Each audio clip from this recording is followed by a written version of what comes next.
Good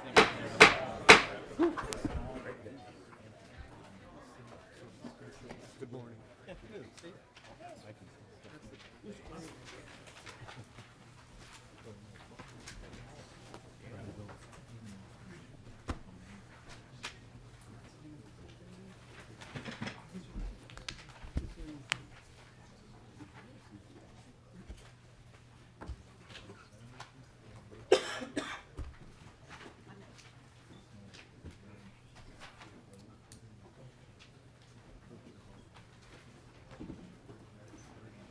Good afternoon. I'll call this meeting of the Job Growth, Energy Affordability, Policy, and Finance Committee to order. Today is Tuesday, March 14th. The first order of business is approval of the minutes. Representative Anderson moves approval of the minutes dated March 13th. Is there any changes, corrections, or additions? Seeing none, all those in favor, please signify by saying aye. Aye. Opposed, say nay. Motion prevails. The minutes are adopted. Members, the first bill on the calendar, or our agenda for today is House File 2183. Representative Fabian. Thank you, Mr. Chair. I'd like to move House File 2183 to go to taxes. Thank you. Please proceed with your testimony. Thank you. And, Mr. Chair, with that, I have the A1 amendment. All right. Representative Fabian I'd like to move the A1. moves the A1 amendment, and this is to get the bill in the form that the author would like. And a shout out to staff. Anna, she caught a little error here. We just inverted two numbers, the 3 and the 7 in the middle. So All those in favor, please signify by saying aye. Aye. Opposed, say nay. Motion prevails. The amendment is adopted. Representative Fabian, do you have any other amendments?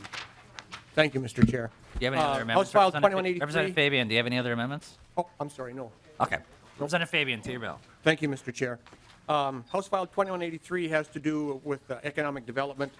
I could go on for hours talking about Northwest Minnesota in general and DigiKey specifically.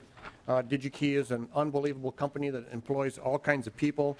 For somebody who's starting to work at DigiKey, they come in the door, they get a job, and their annual compensation package is worth just over $62,000. This is a company that has showed a tremendous amount of growth since its start back in 1970s to today. The little placemat that you have in your packet illustrate their growth and the economic impact that they've had. They are planning an expansion, 1 million new square feet of business space there for the business that they do. They're projecting to hire 1,000 people in the next 10 years. They employ about 3,200 people in Thief River Falls right now. It impacts the entire area. They're busing in employees from Bagley and East Grand Forks and Crookston. The economic impact that they have, not just on Northwest Minnesota, but on the state of Minnesota, is very, very significant. And it's my intention, Mr. Chair, to do what I can to see to it that this expansion comes in Northwest Minnesota. So to the bill, what we're doing here in sections 2 and 3, we would like to access the business development, the BDPI program, and then also the Minnesota Investment Fund. And with that, I would turn that portion of the testimony over to Mr. McKinnon. Welcome to the committee. Please state your name for the record and proceed with your testimony. Mr. Chair, members, I'm Kevin McKinnon, the Deputy Commissioner for Economic Development at DEED. The bill that is before you, House File 2183, increases the amount that DEED may lend to one business through the Minnesota Investment Fund under Section 2. At the current time, DEED can lend up to $1 million to a qualifying project. This bill would essentially give DEED the authority to go up to $4 million in assistance. It also allows us to forgive the loan once performance goals are met, that we would enter into a business subsidy agreement with the business. And at any time, DEED may claw back the award if the project does not meet its performance goals. This program has a base of $11 million a year in fiscal 18 and fiscal 19. Section 3 of the bill, Section 2 of the bill is for Business Development Public Infrastructure Program. This is a program at DEED that provides funding to local units of government to lower the cost of public infrastructure costs to support business expansions. This provision allows DEED to provide up to $1.6 million in support for the business expansion, and also exempts the matching provision that's in law that's required of the city. Those funds may be used for water, sewer, roads, other publicly owned infrastructure to support the program. The legislature created this general fund program actually in 2016, and there is $2.6 million in the base for fiscal year 18 and 19. Thank you. Thank you, Mr. Representative Fabian, do you have any other invited I do. testifiers? Yep.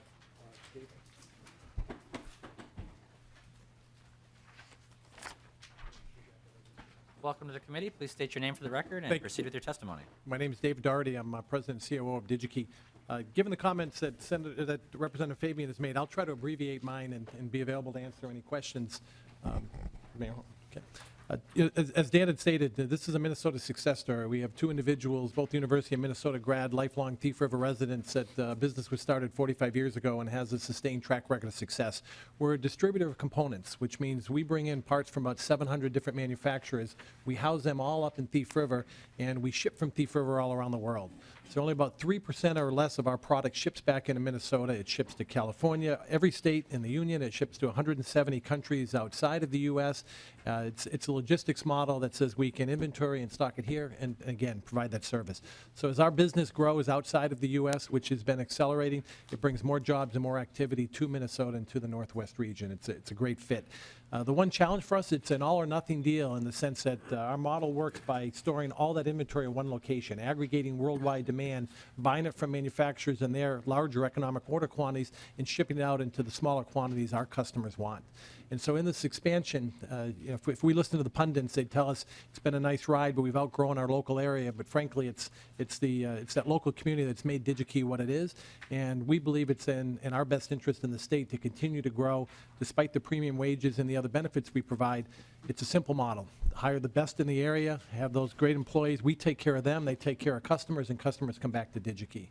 So we'd ask your help. A few of the graphs in there to lend some confidence. You can see our revenue chart over the last 45 years. And to the right of that, we included some survey data. We're the fourth largest in the United States, but from a preference perspective, from customers, suppliers, et cetera, there's nobody that equals us. And so we think that gives us the staying power to continue to sustain the growth. So 3,200 employees in Thief River today. Approximately 38% of the workforce in Pennington County is employed at DigiKey, and we think there's nowhere that can go but up. We're excited about the future. We need a little bit of help to get there. We're prepared to make an investment of $110 million in the business, in the building infrastructure, and a little over $300 million in total to make that happen, to keep us under one roof and an expanded footprint up in Thief River Falls. Last comment, perhaps, is we talked a little bit about it. If you've got good employees and you want to keep and retain and attract them, I think we have both a wage and a benefit package second to none. Dan commented a little bit on the starting wages. From a benefits perspective, we've got a health care plan. God bless you. That as an individual, there's zero contribution. For a family plan, it's $18.50 a month. There's a $10 copay and no deductible. So our intent is, once we hire those employees, is to keep them there for life. It's a tried and true model that, again, that we've got a lot of confidence in. Do you have any additional testifiers, Yes, Representative and I Fabian? have the mayor of Thief River Falls here, Brian Homer, for just a few brief comments. Thank you, Chair, and representatives for hearing the comments today. My name is Brian Homer. I'm mayor of Thief River Falls. This is an exciting adventure, not only for the Thief River Falls, but for the state. This is an economic-driven company up in our region, paying good wages, provides the local economy. It provides not only good paying jobs for DigiKey, but it also keeps the rest of us businessmen in line too. Myself being a businessman, we don't pay minimum wage. We're up in that $10 starting wage just because of this. It brings in people from the smaller communities around us, so this is just huge as far as the economic side of it up in Thief River Falls and the region. And we've partnered up with DigiKey over the past years to help work on our workforce housing. And this is the next step, partnering up, but we can't do it alone just to keep them in Thief River Falls. We need your state help. Without the state help and without the city partnering up with them, I'm afraid they might not be in Minnesota. So that would be the only downside to this whole program. So thanks again for allowing me to comment and entertain any questions you may have. Representative Fabian, do you have any other testifiers? I do not, Mr. Chair. This is a public hearing. Are there any members of the public who wish to testify in favor or voice concerns with the bill? Seeing none, we'll close the public comment portion and move to member questions and comments. Before we do that, if we could just have nonpartisan staff brief very briefly, just to explain the three sections to the bill. Members, there is one of the sections here is a tax component, so the intention of the chair is that we'll take action on this bill to refer the bill to taxes, and obviously the economic development portions would stay within the purview of this committee. The tax committee would only have the discretion of taking action on the tax portion of it, but if nonpartisan staff could just briefly highlight the three sections of the bill so members are aware of it. Anna Shalene for House Research. In the first section of the bill, we raised the maximum annual exemption from the sales tax exemption from $2 million per year to $5 million per year, and the maximum total exemption the business is eligible for from $10 million a year to $10 million total to $30 million total.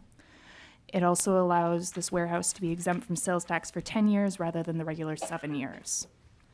In Section 2, it appropriates $1.6 million for a grant to Thief River Falls for the public infrastructure improvements and exempts that grant from the 50% local match requirement that is usually required. In Section 3, it appropriates $4 million for a forgivable loan for construction of this distribution center. And that is the total of this bill. Thank you very much. Any questions or comments from members of the committee? Representative Mahoney. Thank you, Mr. Chair, and if Mr. McKinnon could come back to the witness table.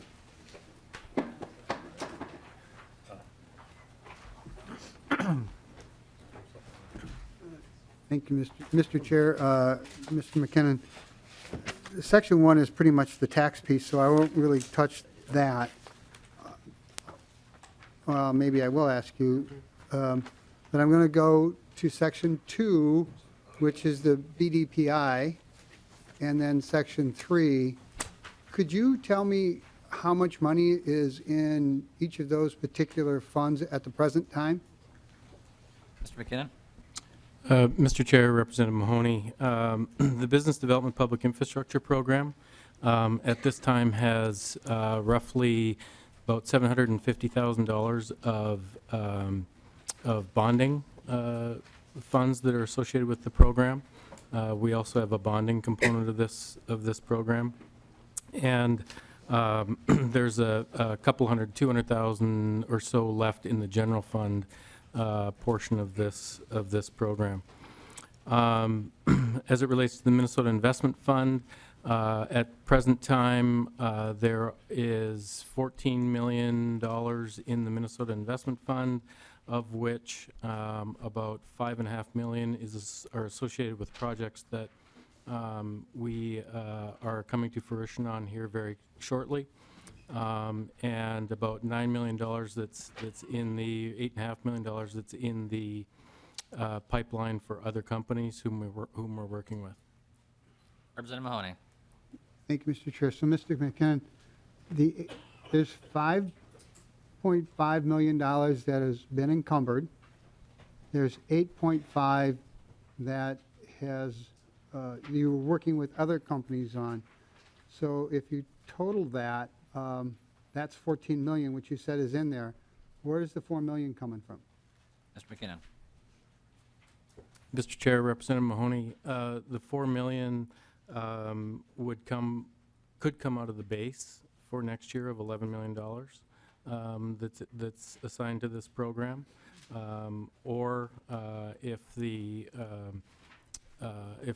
legislature or this committee wishes, it could obviously come out of these funds that aren't encumbered yet. Mr. Representative Chair, Mahoney. did you get 11 million in the base? I thought that was taken away. Mr. McKinnon.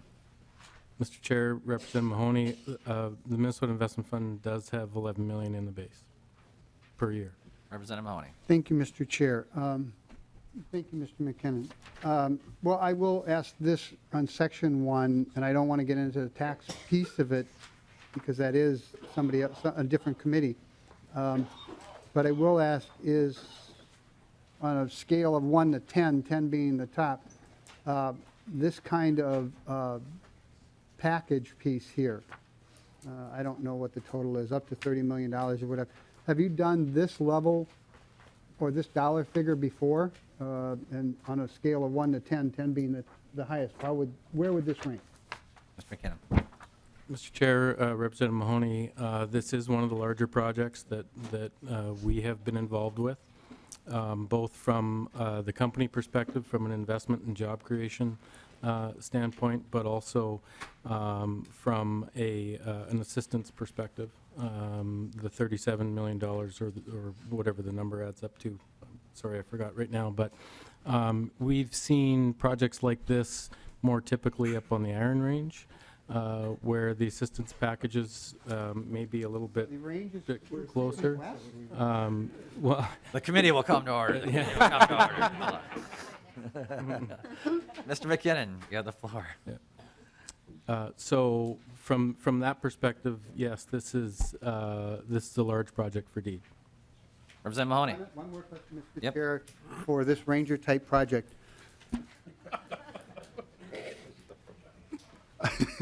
I couldn't resist that, Mr. Chair. Mr. McKinnon, could you go over what you've got a $4 million loan on Section 2, and you spoke to what the performance requirements were. What are they? Mr. McKinnon. Mr. Chair, Representative Mahoney, the requirements that will come along with the Minnesota Investment Fund, which are standard across all of our other loans, are job creation goals within 2 years and spending the money obviously within 2 years. And so as we get closer to a business subsidy agreement, should this project move forward, that would be negotiated between us, the city of Thief River Falls, and the company. We already know some plans, longer-term plans, certainly the investment amount, and ultimately the job creation. And so what we do is tighten it up into the first couple of years for what the company is going to do. So, Mr. Chair, Representative Mahoney. are you going to ask the Department of Employment and Economic Development to share with you the job growth numbers that they come up with in their agreement? Am I going to ask them to? Would you, yes, are you going to ask them to share whether they're required to come up with 1,000 jobs or 500 jobs or 1,500 jobs? Did you teach? So Representative Mahoney, I guess my approach to this would be the same approach we had with Cirrus 2 years ago when there was the money from the Minnesota Investment Fund, is let the parties at hand come up with those, and then we'll review those at the appropriate time, but I'm not going to ask them for it now. No, I didn't mean Okay. now, but when the agreement is made, that'll. Yeah, we would approach it the way we did Cirrus. Thank you, Mr. Chair. Yep. And so, members, just to be clear, we have a lot of bills on the agenda today. We're going to recess at about 6 p.m. so staff and members can grab dinner. So we have quite a few members, and we're going to get to everyone's questions and comments, but just keep in mind the large agenda we have for tonight. So start with Newberger, then Dabney. Thank you, Mr. Chair. Representative Fabian, and to your testifiers, as I look at this placemat here, you've got this big section that says DigiKey Electronics is the fastest organically growing distributor of electronic components in the world. Does that include components for Tesla cars? I'll pass that one off, Mr. Chair. Representative? Mr. Chair, yes, coincidentally, we do a lot of business with both Tesla and the other company that Elon Musk owns, SpaceX. Representative Dabney. Thank you, Mr. Chair. And Mr. Chair, I'll try to stay on the deed side of Section 2 to the best of my ability, but a question either to Representative Fabian or to the mayor. Is DigiKey property tax exempt? Just so the record show, the mayor saying no. So is the president and the Chair, no, Representative Fabian. So then I fail to understand the rationale for the language on 2.9 not requiring a local match. Clearly, DigiKey, I imagine, is doing this in part because the value of their property will go up. Property goes up, property taxes go up. The mayor has testified to the ripple effect, strong ripple effect throughout the community of jobs and economic growth. So again, the city will be getting tax revenues from this, and yet the city benefits, but they're asking the state to pay. And I just don't understand, having spent 4 years sitting in the property tax division, why we're not asking for a local match and why this is a gift instead. To the mayor. Mr. Mayor? It's a Ranger Representative project. Fabian? Well, I would, just one thing real quickly. I think with regards to the value of the property, and I don't know how all that is assessed, but it's pretty safe to say that after this building is up and completed, and they spend $300 million putting it together, The value of that building in an open market is probably going to be worth between $15 and $20, on 100. Okay, because there's just no other place, there's just no other business that's going to come in and locate in northwest Minnesota in a building, a footprint that's this size. The details and why the city is asking for the exemption, I would give that to the mayor. I know that they've got some other constraints within their budgets, and it's a big project and a lot of stuff involved. Mr. Mayor? Mr. Chair and representatives, one of the big thing that's is we have within the spot where they want to grow our electrical departments there, and we have hurdles of moving that besides, and we were just looking for the infrastructure to help assist with the infrastructure, because we're going to have to do a lot of above ground costs for our moving our electrical department and such, and then plus we have to predominantly create a 10-ton road going in and out of this facility so that they can provide the transport to the airport and by ground.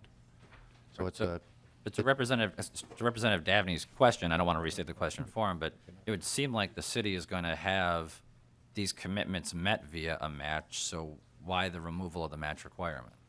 Oh, it's just because of we are actually spending a lot of our own money on above the infrastructure costs and not just BDPI money where it's done with the infrastructure. Does that help you at all? Yep. Representative Dabney. Mr. Chair, I'm going to try to stay on the deed side of the question, and I'll catch you guys in taxes, so I can go back to this there. But the president seemed fairly clear that you do pay property taxes. And, we usually ask local units that are going to benefit from state investments to have some skin in the game. And you folks are saying, yeah, but no. And I'm just trying to understand, I'm trying to accept a rationale that doesn't include Thief River Falls, while benefiting from this, also having some skin in the game. Mr. Mayor. Mr. Chair and members, one thing we did do already is we put up our hearing for a TIF, so that'd be a 9-year tax increment financing. Along with that, we're working with because we've never had a project this big within our city, a building permit cap, so that possibly cap it at $50 million rather than the 300, because that would generate cost savings for them about $250,000. So there is a lot of stuff that necks back, but the biggest thing is the TIF that we're going to be working on this project with for the 9 years. Representative Dabney. Mr. Chair, I'll close at this point. Thrilled to have you folks building out and staying in the state. I just know there are other communities that would also like access to revenue to support their businesses. So I'm not the one who brought up TIF, he did. I was trying to stay out of it, but we can continue this conversation in taxes. Thank you. Thank you. Representative Wagenius. Oh, thank you, Mr. Chair. I'm looking at your sheet of where your employees come from and your expectation of 1,000 other employees, and thinking that if you have to draw employees from this far away, there's an issue with getting employees here. So Mayo Clinic provides bus transportation for its employees. Do you do that same thing? To testify. Mr. Chair and Representatives, I think it's a very fair question, and the answer is directly is yes. So we have 3 buses that we fund that come in from Grand Forks from the west, from Bagley from the east, and from Crookston from the south to supplement. And again, our track record, while it looks a little ominous on our ability to do that, if you go back the last 10 years, we've hired approximately 1,500 people to this site, and we do that through the wage, through the benefit, and we bring people from outside the state. The referrals from our inside employees are fantastic. There's at different times referral bonuses, relocation bonuses, et cetera, and the busing's been a component as well. People come from about as far as 90 miles away, either on their own or through the bus services. Representative Wagenius. So can I expect that if you expand to the 1,000, we're not going to be asked, because it's not in this package for housing, but rather that you will be providing bus transportation to bring people in from other places? Mr. Chair and Representative, again, great question. We've been working with the local community for the last few years to build an infrastructure, and we've been targeting approximately 90 new units a year for the last few years and for the future. So we are looking to address that to make sure that we would prefer that these positions be closer in proximity to our building. We've got some weather issues up there, as you do down here, and the further geographically spaced people are, the greater danger to our service levels. We've got a great school system, we've got a great local community, and our desire is to grow it, to help meet these needs. Representative Metza. Thank you, Mr. Chair. I figured since the Iron Range was mentioned numerous times here, I should clarify for the record, and I think Representative Lehman would agree with me that in, I think, every grant that I'm aware of in recent history, we've had the local communities, in fact, having matching resources of some kind and have been pretty stringent on that. And I know that that's a separate conversation, which I don't mean to engage or get a response from, but in all seriousness, our communities have had skin in the game in those types of advancements, including with Louisiana Pacific, which we worked on last year bipartisanly. Seeing no closing comments, Representative Fabian, you get the last word. Thank you, Mr. Chair. Oops, I'm sorry. Just thank you for your support of the bill, and I know you've got a lot to do, so I'll close with that. Thank you. With that, Representative Fabian renews his motion to have House File 2183 as amended, recommended to pass and referred to the Committee on Taxes. All those in favor, please signify by saying aye. Aye. Opposed, say nay. Motion prevails. You're on your way to taxes. Thank you, Representative Fabian. Representative Haley?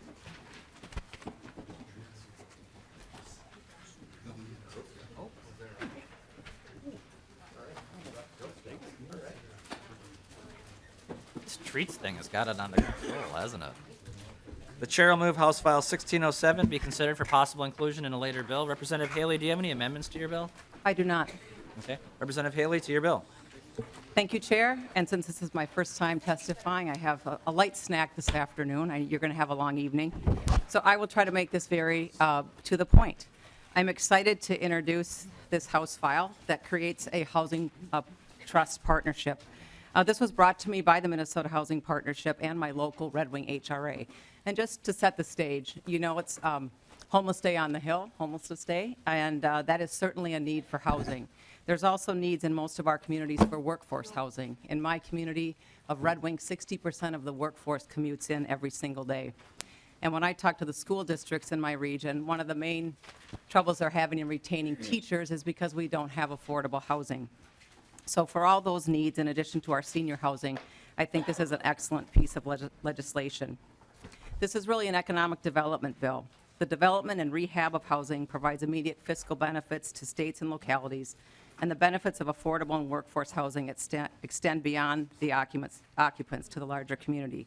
This creates jobs, it benefits employers, benefits local government, and benefits businesses with the downstream effect of supplying materials and other supplies for housing. Let me take you through the technical components of the bill. First of all, this is enabling legislation. This doesn't mandate a housing trust fund. It simply provides the mechanism for cities, counties to create local housing trust funds. This language is needed to clarify and provide the mechanism in place so that they can do that to meet their housing needs. Secondly, the bill provides a match. It asks for a one-time general fund appropriation from the state of $2 million to match local contributions up to $100,000 on a dollar-for-dollar basis. Between $100,000 and $500,000, the match would be 50 cents on the dollar. Third, this is an opt-in bill. Local entities can choose to participate or not. It also provides local control. There are many means by which a local government can establish a local housing trust fund. They could appoint an HRA, they could use a nonprofit, or they could use a different local entity. They have complete local options with this bill.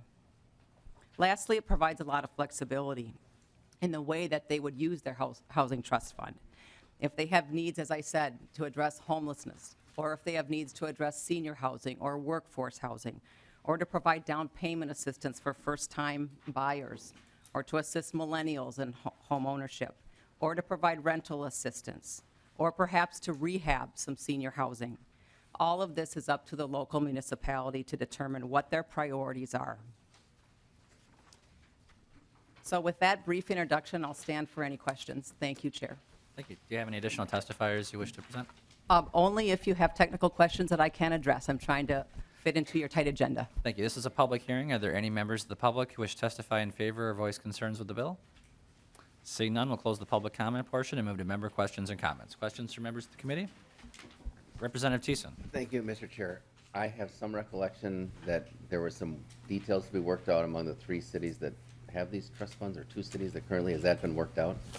Representative Haley. Yes, Chair and Representative Thiessen, you might be referring to the city of Minneapolis. Yes.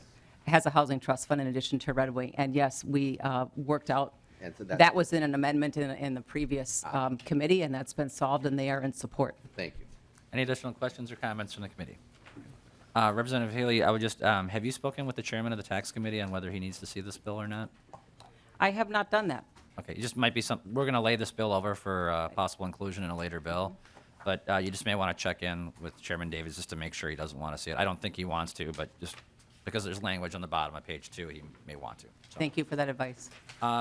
with that, members, the chair renews his motion to have House File 1607 laid over for possible inclusion in a later bill. Thank you, Thank you very much. and thanks for the treats.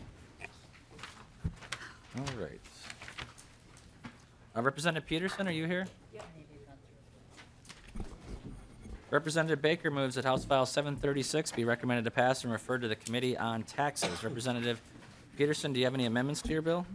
No, I do not, Mr. Chair. Okay, to your presentation. Thank you, Mr. Chair. House File 736 authorizes employers to provide to their employees an optional family and medical leave savings account, or FMLSAs. Employees may use to offset wage losses during a family or medical leave.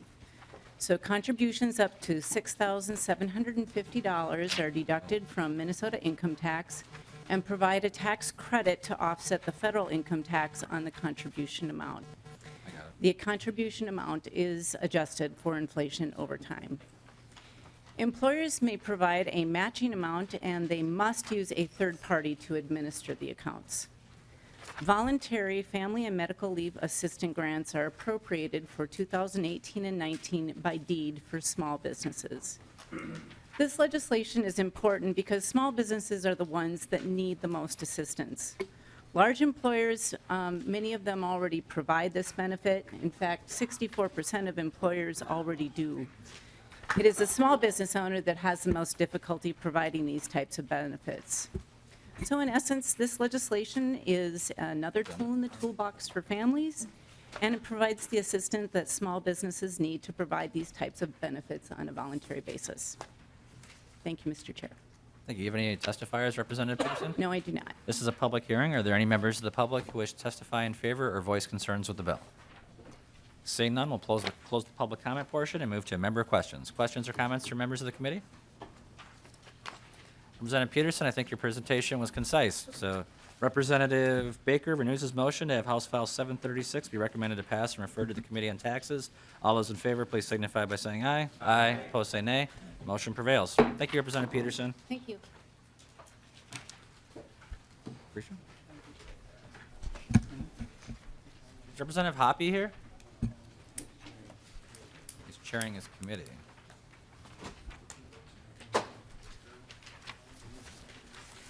Why don't we do broad? Representative Baker? Is Representative Sandstede, why don't you guys, we'll hear both broadband bills at the same time, if that's okay? So members, we're going to simultaneously hear House File 1618 and 841. They are different, but they're in the same subject matter.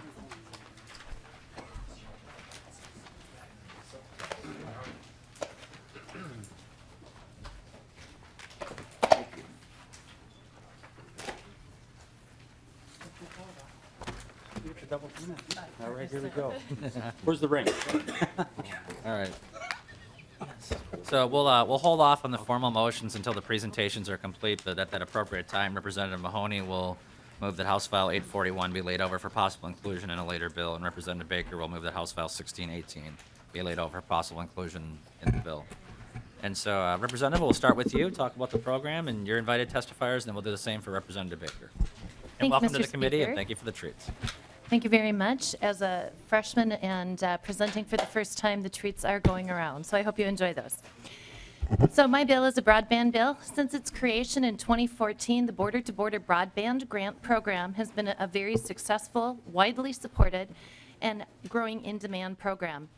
This has happened as the importance of broadband access for Minnesotans has increasingly been regarded as crucial. Across the state, from Worthington to Warroad, small businesses, large businesses, families, medical facilities, schools, community institutions, and others have recognized the high-speed internet access is essential to be connected in the 21st century. Broadband can no longer be considered a luxury or a convenience. Rather, it's an essential part of our infrastructure. When the Broadband grant program was launched in 2014, DEED awarded $20 million in grants to 17 different projects across the state. DEED received applications from 40 projects totaling $44 million.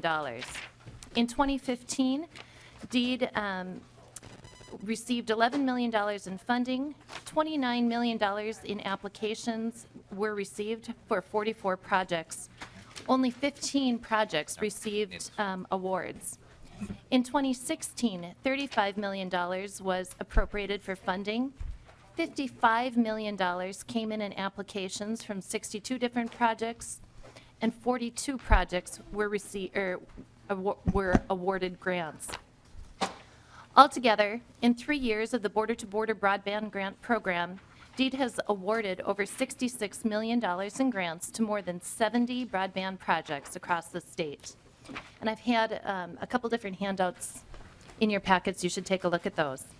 This has connected 26,000 households, over 3,000 businesses, and 244 community institutions. The broadband grant program enjoys the full support of the Governor's Task Force on Broadband. In its latest annual report in December of 2016, the task force recommended $100 million for the grant program for the 2018 and 19 biennium. The task force is comprised of 15 members from the broadband industry and from various nonprofits and local units of government. So my bill is requesting an appropriation of $100 million, which is in line with the broadband task force, and I would appreciate your support. Do you have any invited testifiers, Representative? I have several testifiers, but we'll keep it brief. Okay. Welcome to the committee. Please state your name for the record and proceed with your testimony.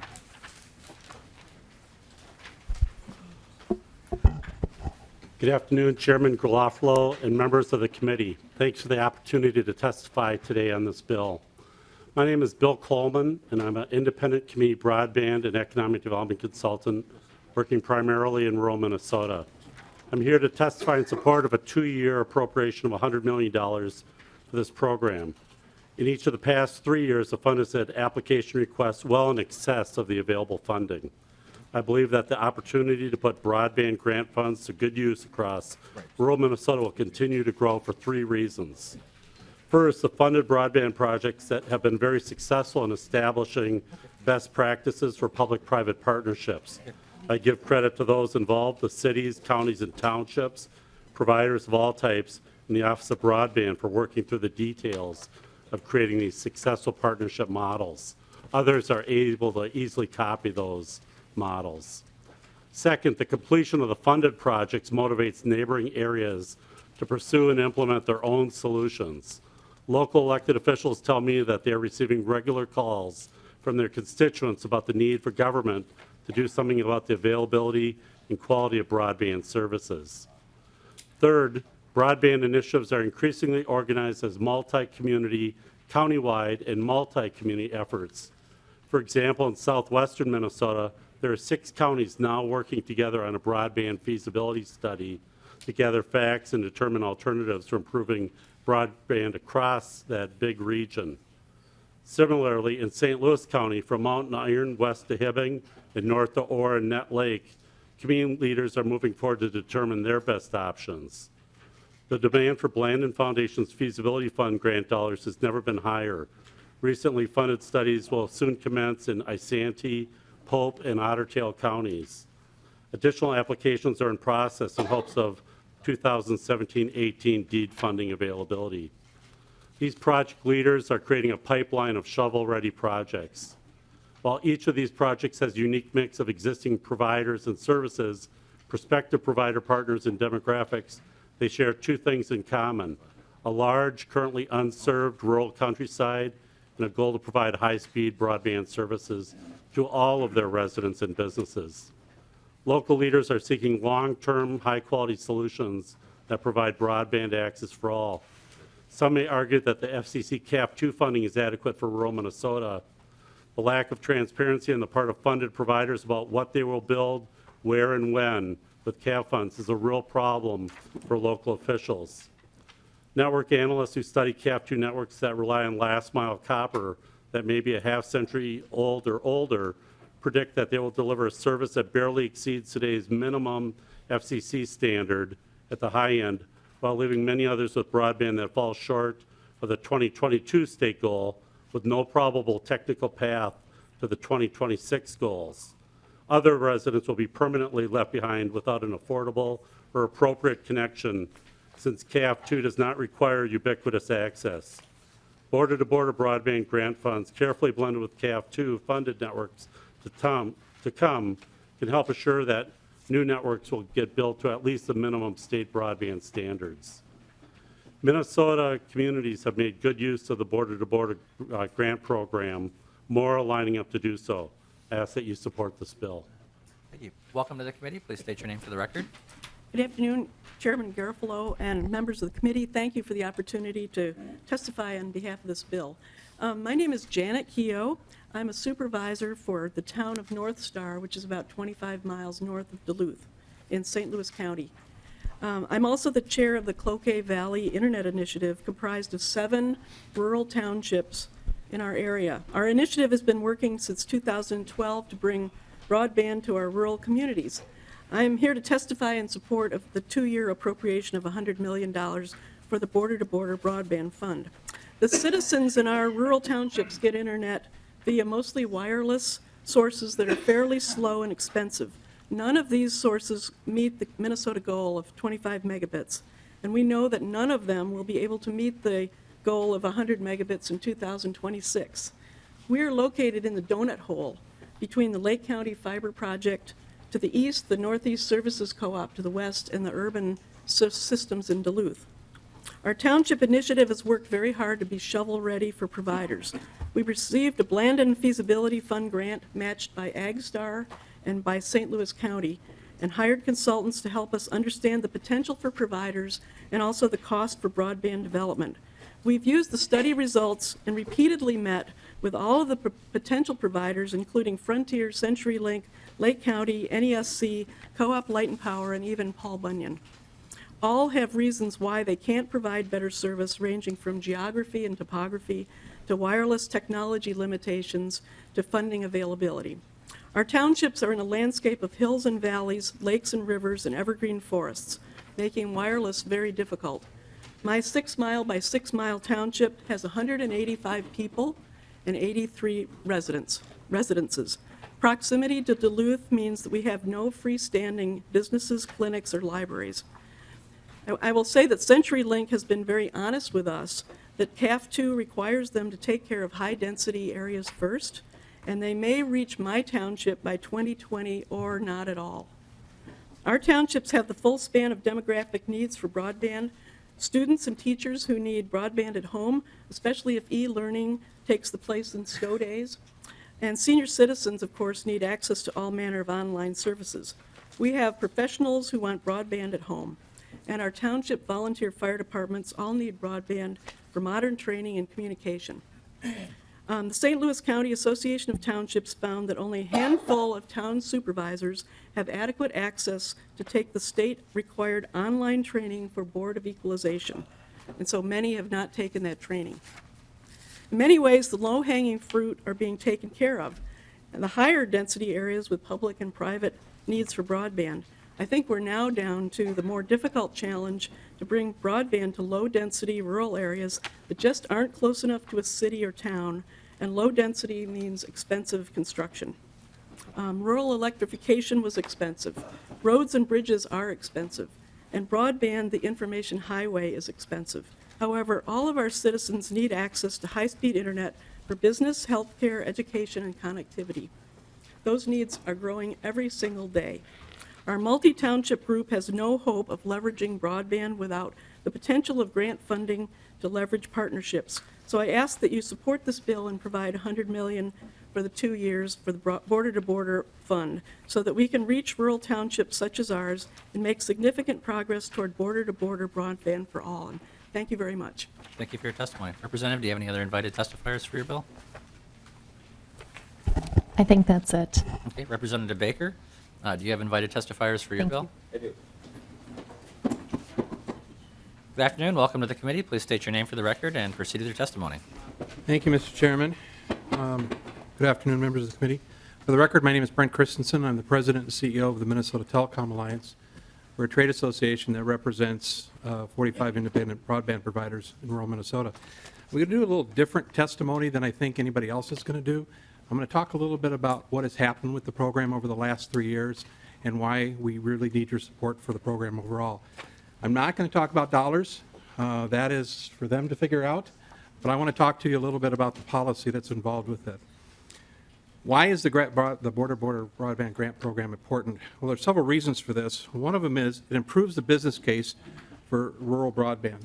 As the previous testifier testified, and you'll hear more stories about, there are just some places in the state where we can't afford to get broadband out to and make that money back in monthly recurring charges.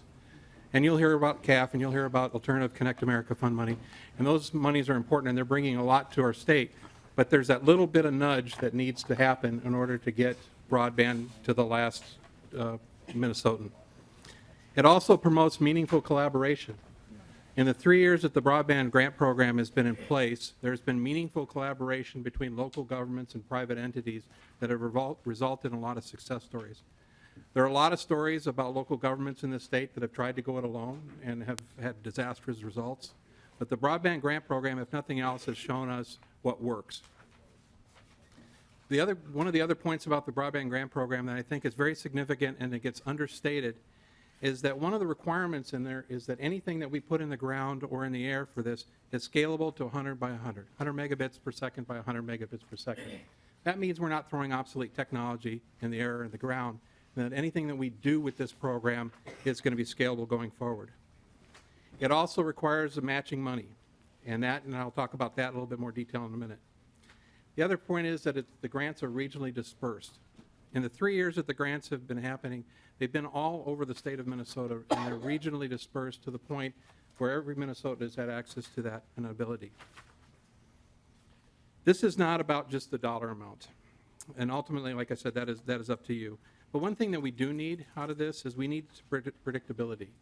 So we ask that when you do this, if you do this grant program, do it for the whole biennium so that we can plan, and if we don't apply for grants this year, our members can apply for grants next year.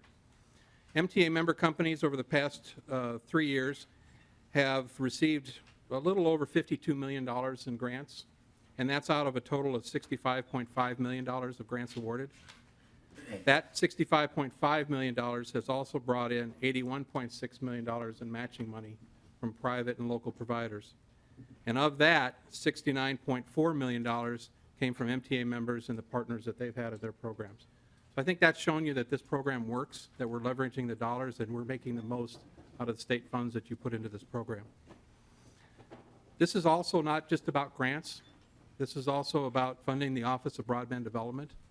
Even if the grant program went away, the Office of Broadband Development is very important in breaking down silos and starting conversations between providers and local communities. And their work has to continue. But they absolutely have to be around if there's any money going to be in a grant program.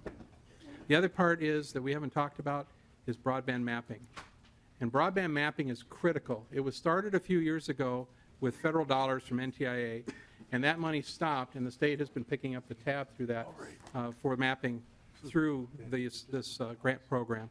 And that really has to continue because we can't figure out where we're going or the increases that we're making in broadband deployment if we don't map it and we don't measure it. So with that, Mr. Chairman, I understand that there's a lot of testifiers. I want to keep my comments brief, and I'm happy to stand for any questions. Thank you. Representative Baker, do you have any additional testifiers you invited? I think so. All right. This is a public hearing. Are there any members of the public who wish to testify in favor or voice concerns with either of the bills? Come on down. And sir, you can come on down, sir. Welcome to the committee. Please state your name for the record and proceed to the testimony. Mr. Chair, members, my name is Dan Larson, today representing Minnesota rural counties, 30 counties in greater Minnesota, a membership organization that we advocate for. Appreciate the members bringing this bill forward and the ability to talk to you about it today. Minnesota Rural Counties supports making affordable broadband available to unserved areas a priority and recognizes a critical need also exists in underserved areas of the state. We support adequate funding to address concerns in both unserved and underserved areas. I'm going to speak just briefly, members, about the funding levels. So we're starting to see a range of appropriation levels emerge, and with $100 million in 2018 being at the top and 17.5 in over a couple of years being at the bottom line. So there's a Goldilocks analogy here, members. If one pot of porridge is too hot and another is too cold, we think there's some place in the middle that we could hopefully end up. And over the course of a couple of years, maybe 2 to 5 years, a 30 to 35 million range would be nice, consistent number for the Office of Broadband to administer these grants that are so necessary in greater Minnesota. So thank you very much. Thank you. There was an additional testifier, sir?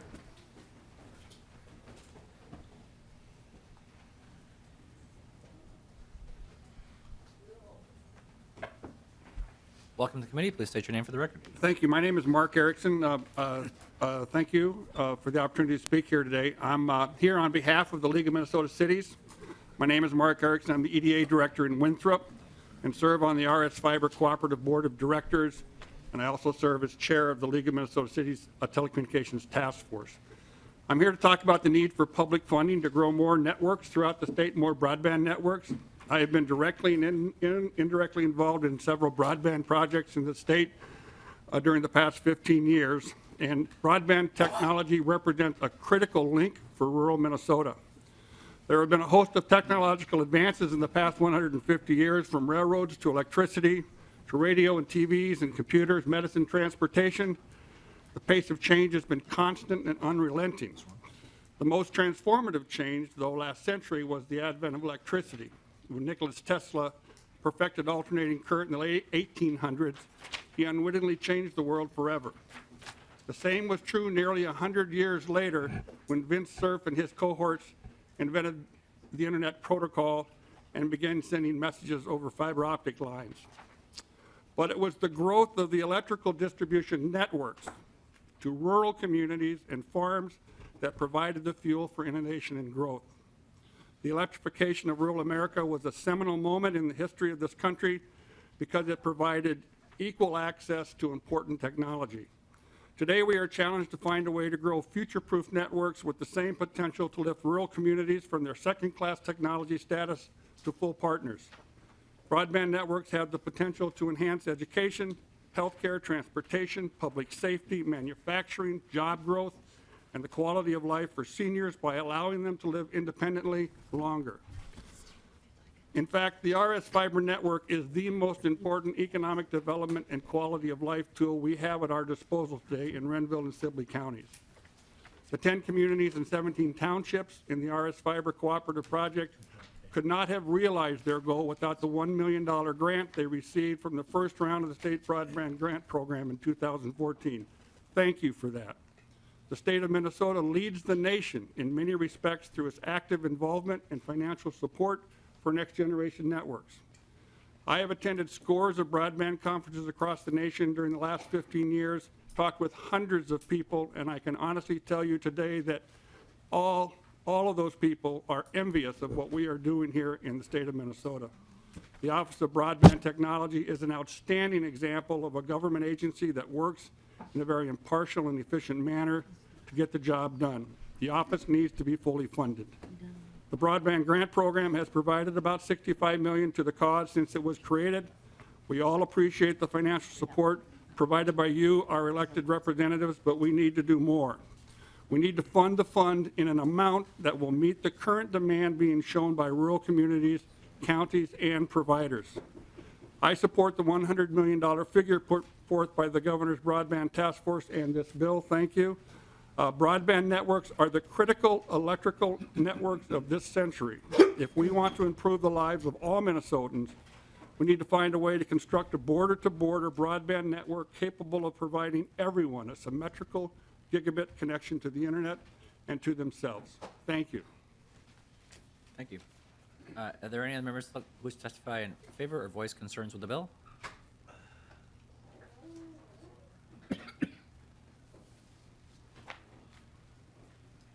Welcome to the committee. Please state your name for the record and proceed with your testimony. Thank you, Mr. Chairman. My name is Steve Fensky. I'm with the Minnesota Association of Townships. Townships remain the largest group of unserved residents in the state.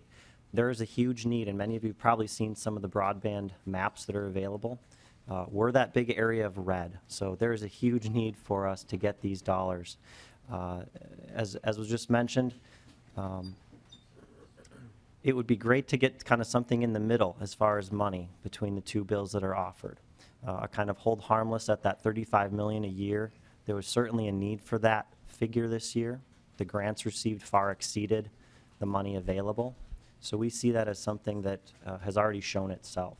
Secondly, I want to kind of plant a seed of a policy change that I hope is not a controversial one. It's one that's found in Senator Westrum's broadband bill. It's SF 980. And it addresses the possibility that some providers can't make that business case to go to certain places with the 50-50 match. The solution could be to allow for the possibility that they could do 25% and get up to 75 from the grant program. It wouldn't have to be 75. It allows them to make that pitch to the office, and likely the less they're asking for, the more meritorious it is. I'd like to see something like that in either of these. That would also help some of those areas of red.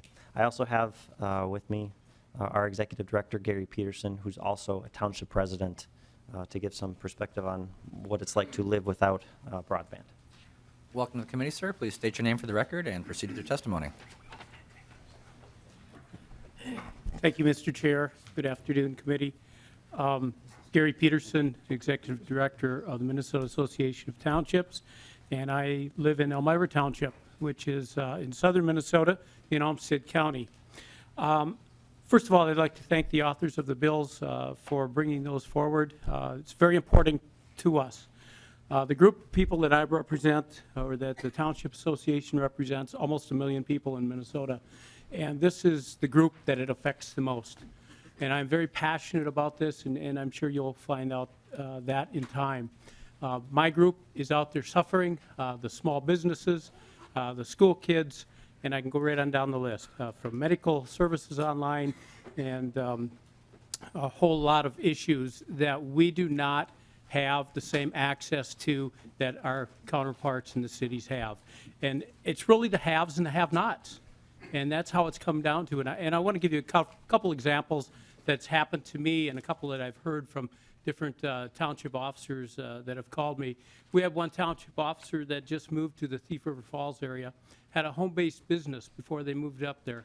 And they no longer can operate that home-based business because the internet is not provide them enough service. And when you hear stories like that, it's the vitality of the rural part of Minnesota that's at stake here. Myself, it was interesting in January. I'll tell you a little story about what happened in my home. I'm kind of the age of the Billy Joel, right? He's coming for a concert in the Twin Cities this summer. So I'm home and going to order tickets to that concert. And the internet that I have at my home, I just upgraded because I had a hotspot for a number of years, and that was, needless to say, nowhere near what I needed. I've gone to a satellite dish now.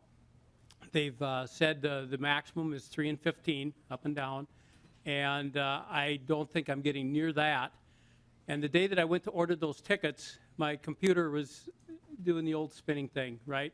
I'm talking to my daughter on the phone who lives in downtown Minneapolis, and she says, "Dad, would you like me to try and get you those tickets?" I said, "Sure, why not?" And literally, it was less than 2 seconds. She says, "Where do you want to sit?" She ordered the tickets, purchased the tickets for me, and my computer's still going like this. I can tell you a lot of stories like that. And I'm only 20 miles from an urban center of Rochester. We don't have what we need. And again, please feel that you can put as much or as many dollars toward broadband and build up this infrastructure in our rural Minnesota. Thank you. Thank you. Are there any other members of the public who wish to testify in favor or voice concerns with the bill? Seeing none, we'll close the public comment portion and move to member questions and comments. First of all, is there someone from the Office of Broadband Development here?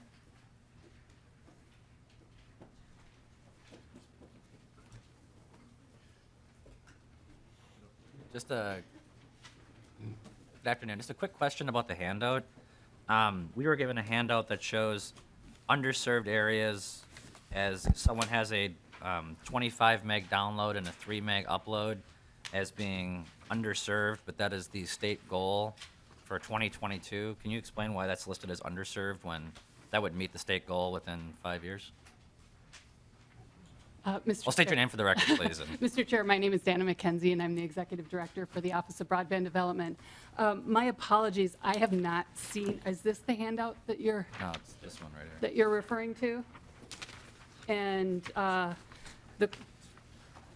the current state definition that was put into statute last year, as far as the statutory speed goal, was setting a goal that a border-to-border access to a speed reaching at least the 25/3 speed by the year 2022. So that's what this map is referring to, which isn't directly tied to the grant program per se.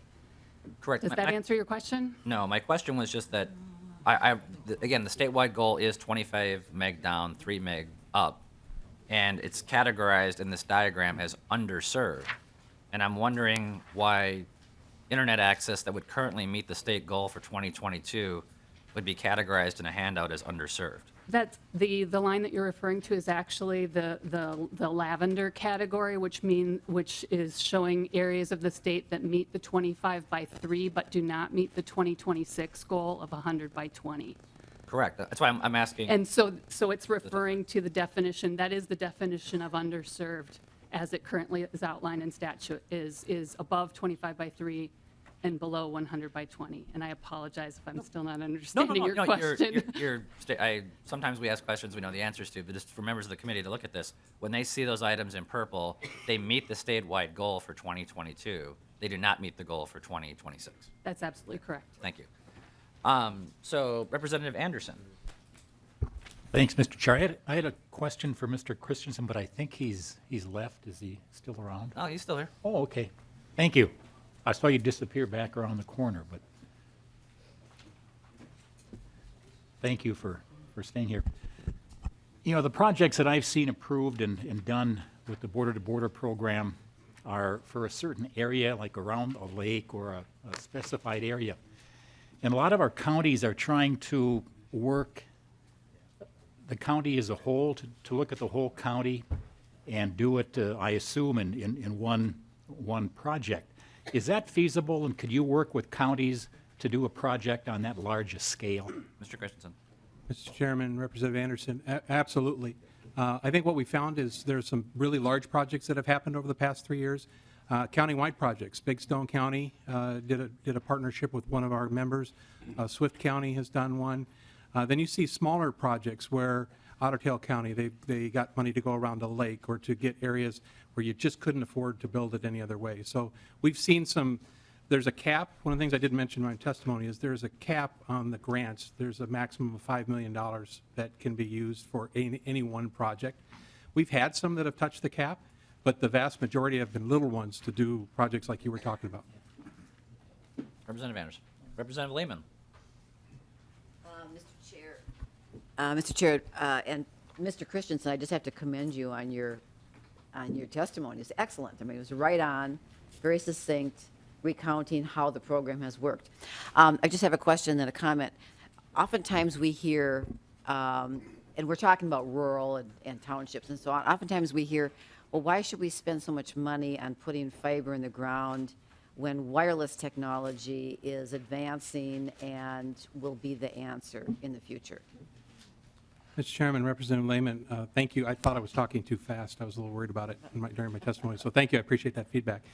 I'd like to tell people that MTA members put the wire in wireless. A lot of times, and particularly with cell service, the only thing that's wireless in cell service is from the tower to the handset. Our members are burying fiber to towers all the time, working on an RFP right now, a statewide RFP for AT&T. So that's happening. I will also tell you, I come from the industry. My family has a small telephone company, and we're doing fiber to the prem, but we're also doing fixed wireless because there are some areas that are just too expensive to get fiber to. Mr. Christian, So when you say prem, just make sure you're using, I know what it means, but just for members of the committee, when you say fiber to prem, explain what. Thank you, Mr. Chairman. Fiber to the premise. So you take fiber all the way to the customer premise. There are different types of fiber. You can do fiber to the node, where you take it to a splitter, and then you reuse some copper plant. Then you can use fixed wireless after that. So there are different ways to do it. And that's the important part about using existing providers to do this, because we've got the experience and we know how to dial that in and what is the right fit.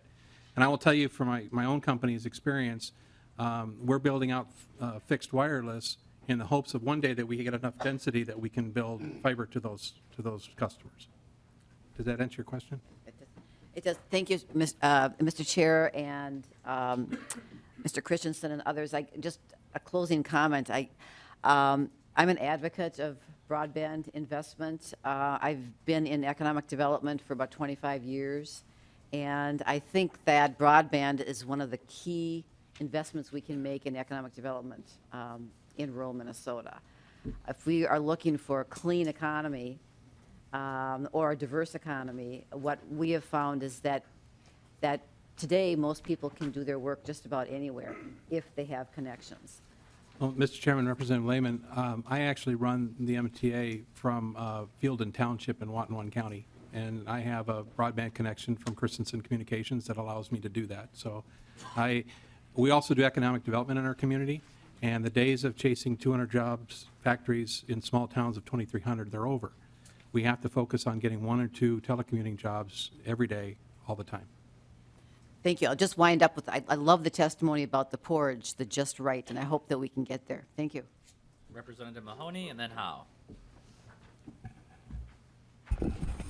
Thank you, Mr. Chair, and if Ms. McKenzie could come back to the table. But first, I actually really want to commend all of the broadband advocates, because you have not come to my office saying how much you need $100 million and $100 million, and forced me to have a conversation like I did last year. So I want to appreciate all of the fact that you haven't come in and lied to me. So, Ms. McKenzie, could you tell me what would it take for us to be done with this? How much money does the broadband office need to get statewide, along with all the other federal monies and the private dollars? What's our final dollar figure? I have an answer for what it takes to be done with this, but it might be different than the testifier. So to the testifier. That's why I didn't ask you. Yeah, to the testifier. Mr. Chair, Representative, the number that the governor recommended was based on our best estimate using the data that we have gathered over the first 3 rounds of funding, and looking at the state's 2022 goal, that level of investment for the 5 years between now and that goal would allow the state to achieve its goal. And that estimate did take into consideration the CAF2 funding and the ACAM funding that is coming into the state to the providers. So that is where that estimate came from, and that would be the number that we believe would be appropriate to achieve the state's speed goal within the time frame set. Representative Mahoney. So is that 5 years at $50 million a year, or is that 5 years at $100 million a year? The testifier. Mr. Chair, Representative, the number that was calculated as the estimate based on the information we have is $30 million a year for 5 years. $30 million? Representative Mahoney. Thank you, Mr. $30 million a year for 5 years? The testifier.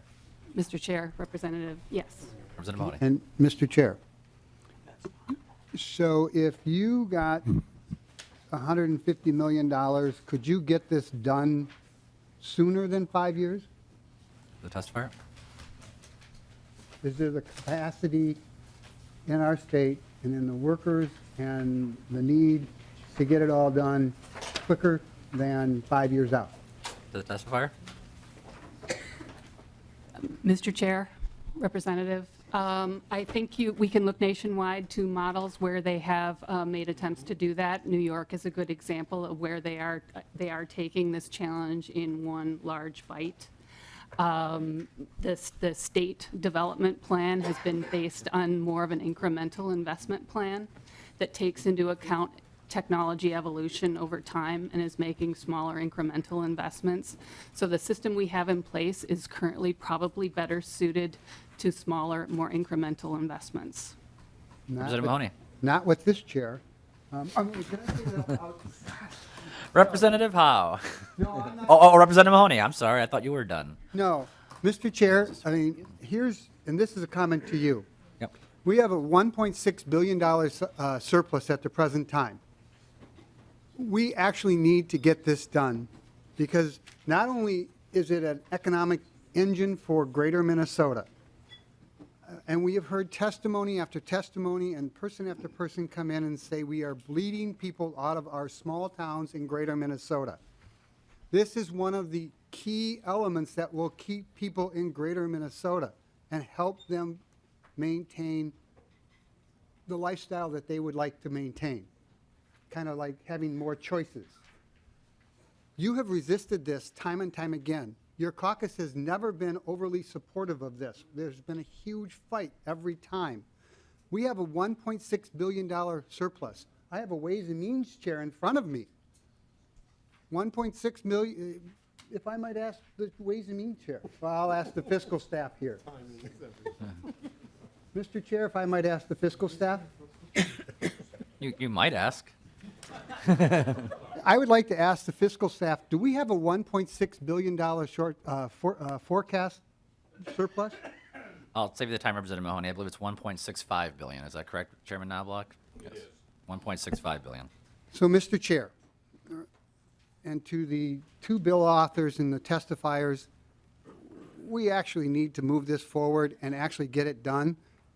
I know you, Mr. Chair, have always spoken to the idea of wireless or satellite. And every person I've talked to in this industry says that is only the last 100 yards or last half mile. They need to lay cable, and they can't lay cable for nothing. And, Mr. Chair, the difference between what happened when we electrified greater Minnesota and the United States as a whole versus what it was before was huge. This is the electrification of greater Minnesota in today's technology. And if we don't do it while we have a surplus, we will not do it again. And greater Minnesota will suffer for this. Now I'm done. Representative Howe. Thank you, Mr. Chair. And I guess my question is perplexed as someone that probably lives within 5-6 miles of the city limits of St. Cloud, and yet I don't have broadband. I get my internet off a silo a mile and a quarter away, and when everybody jumps on it, I'm down to less than 2 meg, and I'm paying $70 a month. So, and what I've found in asking my district is I've got little spots, just like I am. I'm a spot of 3 houses that can't get internet. 3 houses down past that, they get DSL. You go across the highway, they get cable. But our little spot, and what we find is we're painted that we've got internet when you look at the maps. But what I've found is in surveying my district is that I've got little spots like that, 3 houses here, half dozen houses there, 5 houses over here. How does that get fixed? How do you plug all of us in? Because you look at the big maps, they paint with a wide brush, you're all covered. But who's picking up these little spots because it's not cost effective to do it?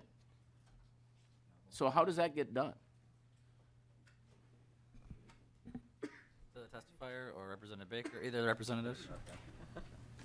Mr. Chair and members, that gets done by continuing to look at the current infrastructure, which includes copper. It includes running new fiber, which we are trying to do with the Office of Broadband.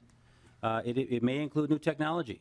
It might be a lot of different things, but right now, you are in one of those spots that just isn't easy to fix. And so Representative Howe, I really understand and know your pain with that. But the way to get it done is to continue to work through the CAF II dollars and what they are doing with the incumbents. It's continuing to find ways with the Office of Broadband. And again, I will tell you that there is some amazing technology that is still up and coming. So I don't know the exact number and the plan. I'm not one of those smart people that can answer that for you, how you want to hear it. But it's one of all of those, I think. Representative Howe? Thank you. Well, it isn't all about me, but it's all about my constituents, because I've got folks out there that want to work from home and do the high-speed internet thing and do those types of businesses and can't do it. Nice save. Nice save, Representative Howe. Representative Wagenius. Well, thank you, Mr. Chair. To the authors or anybody up there, one of the things we know from the state demographer is that outstate Minnesota is losing its younger generation. Has anybody tried to look at, is the lack of being up to date part of the problem? I mean, is that one of the questions that has been asked? To any of the testifiers? Representative? Thank you, Mr. Chair. On the Iron Range, we have looked at that. We have a group called Recharge the Range, and it's a group of millennials and others. And we are talking in depth about economic diversification. There is a great desire for young people, millennials, to return to the range, but it's a lack of jobs. And and many of these people are interested in e-commerce type of jobs, online economies. And if that technology were in place, they would come back. They have spoken to that. But this is the infrastructure that we so desperately need, and it's missing. It's really impeding those people from returning. If I could follow. Representative Wagenius. It's good anecdotal, and I actually believe you, but I'm wondering if anybody has done a more in-depth study statewide. Is this a piece, frankly, a big piece of the puzzle why the outstate is losing this younger generation? Representative or to any of the testifiers? Mr. Chair, Representative, there has not been a formal study at this stage of the game. I can add to the anecdotal information that our office works with economic and community developers across the state, and the sentiments that were reflected on the range we have heard from all corners of the state. Most of those groups consider this infrastructure issue one of their top 5 issues in retaining and attracting the next generation. At this stage of the game, that certainly would be a valuable piece of data point for us to have as far as the actual migratory patterns of millennials. Representative Thiessen. Thank you, Mr. Chair. Just, we made some policy changes to the broadband program last year. Can you just talk about whether that's helped or not helped the program? I guess the director of the office. To the testifier? Mr. Chair, Representative, and yes, a number of policy changes were made around providing additional information to incumbent providers about potential construction plans, as well as giving them a codified into law a voice in the process as far as whether or not an applicant is truly eligible for the program as it was developed. And I believe that is the largest piece of the policy language that has been in discussion. And while it presented some challenges to the team evaluating these applications, at the end of the day, all feedback we have received is positive in nature as far as how we were able to navigate those systems, and that and at this time the office is not proposing any language changes in that regard. Representative Thiessen. Thank you. Did any projects not get funded that would have otherwise been funded? To the testifier. Mr. Chair, Representative, yes, there were 44 challenges received against the 62 applications. A total of 28 applications were challenged by 13 different providers. And of those 6 applications that would have otherwise been viable projects did not proceed because there was a valid challenge against them. I would also add that's not the whole number. In a number of challenging cases, the challengers provided us a set of addresses or a neighborhood where they were already serving or were constructing service, so we were able to work with applicants to remove those areas from an application and let the remainder of the project proceed. Thank you. Seeing no other questions or comments in the committee, the chair has a couple comments and questions. So if a couple of the testifiers, I don't care which ones, could just come back down. It's a quick question. I'll ask the same question, maybe Mr. Christensen, someone from the townships.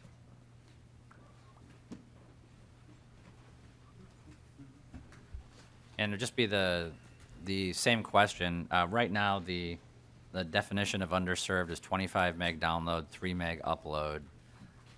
Let's just say that this chair was able to take this gavel and turn it into a magic wand, and I waved this magic wand over the state, and suddenly 25.3 was available to any resident in any location anywhere in the state of Minnesota just through some miracle of technology.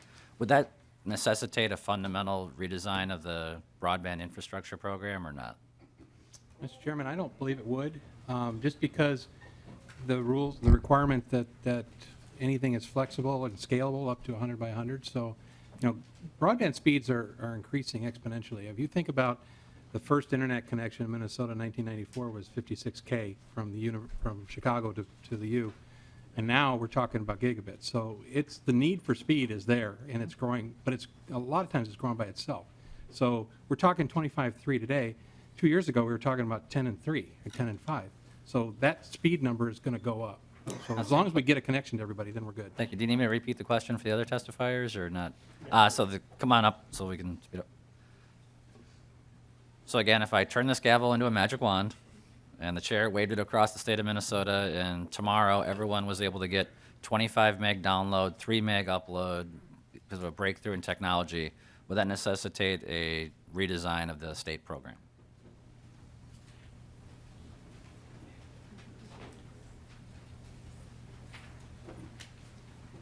I don't know. Okay. Fair question. That's all right. I think the long-term goal is the 2026 goal. Mhm. So as long as we're making strides towards that, that's I suppose right now the end goal. Okay. Thank you. The other two testifiers, just.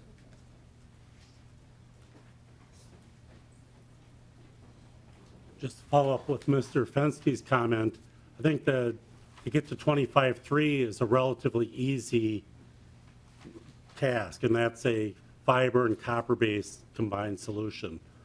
To get to the 100 megabits, 100 by 20 or 100 by 100, that's more of a fiber, 100% fiber solution at this point.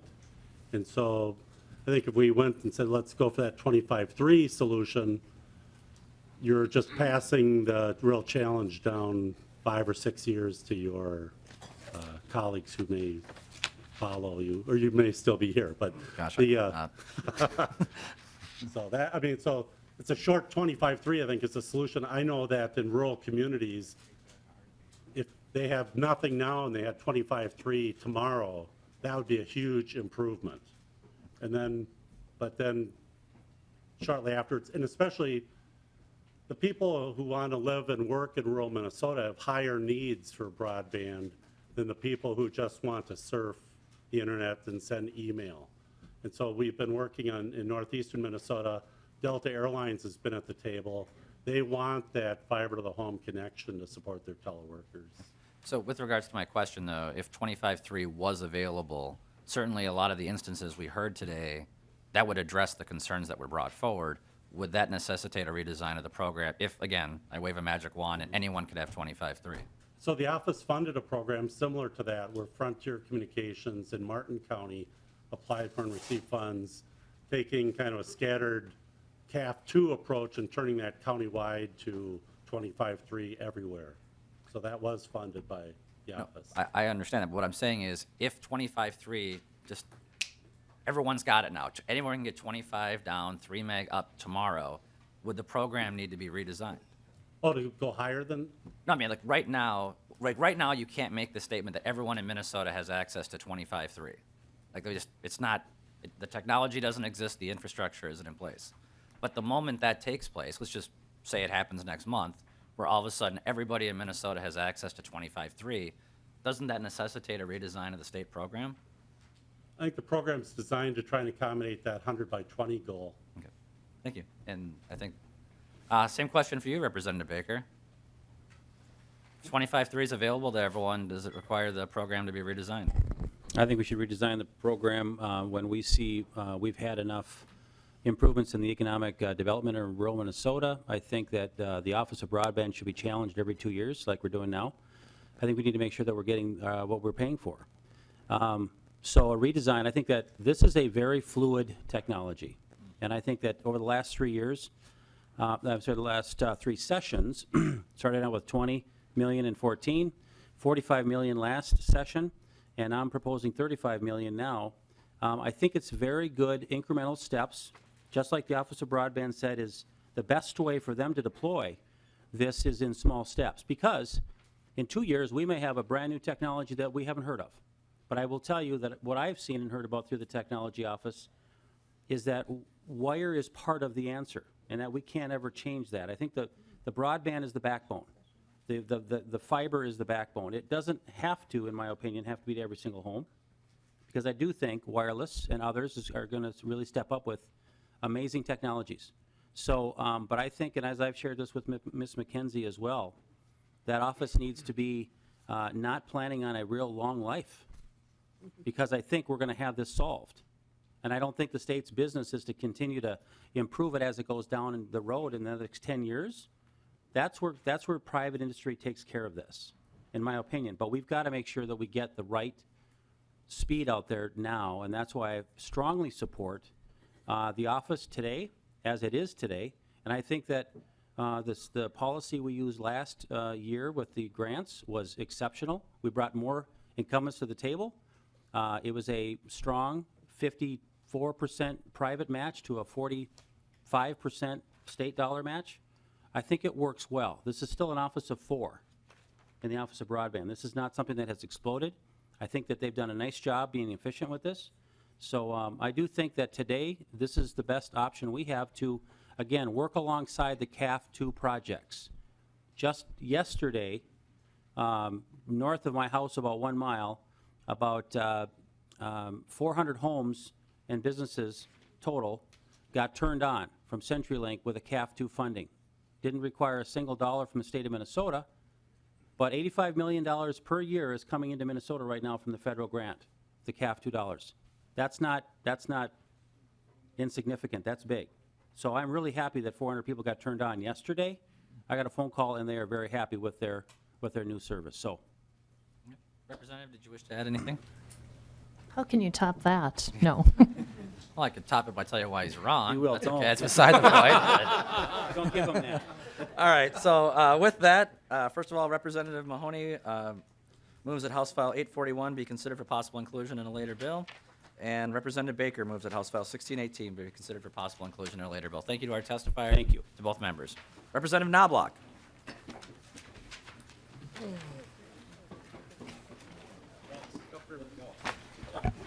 Representative Knoblach, as an ex officio member of this committee, are you allowed to make a motion or not? I don't know the answer to that question. I don't believe I am. However, I am allowed to eat the delicious treats that are provided.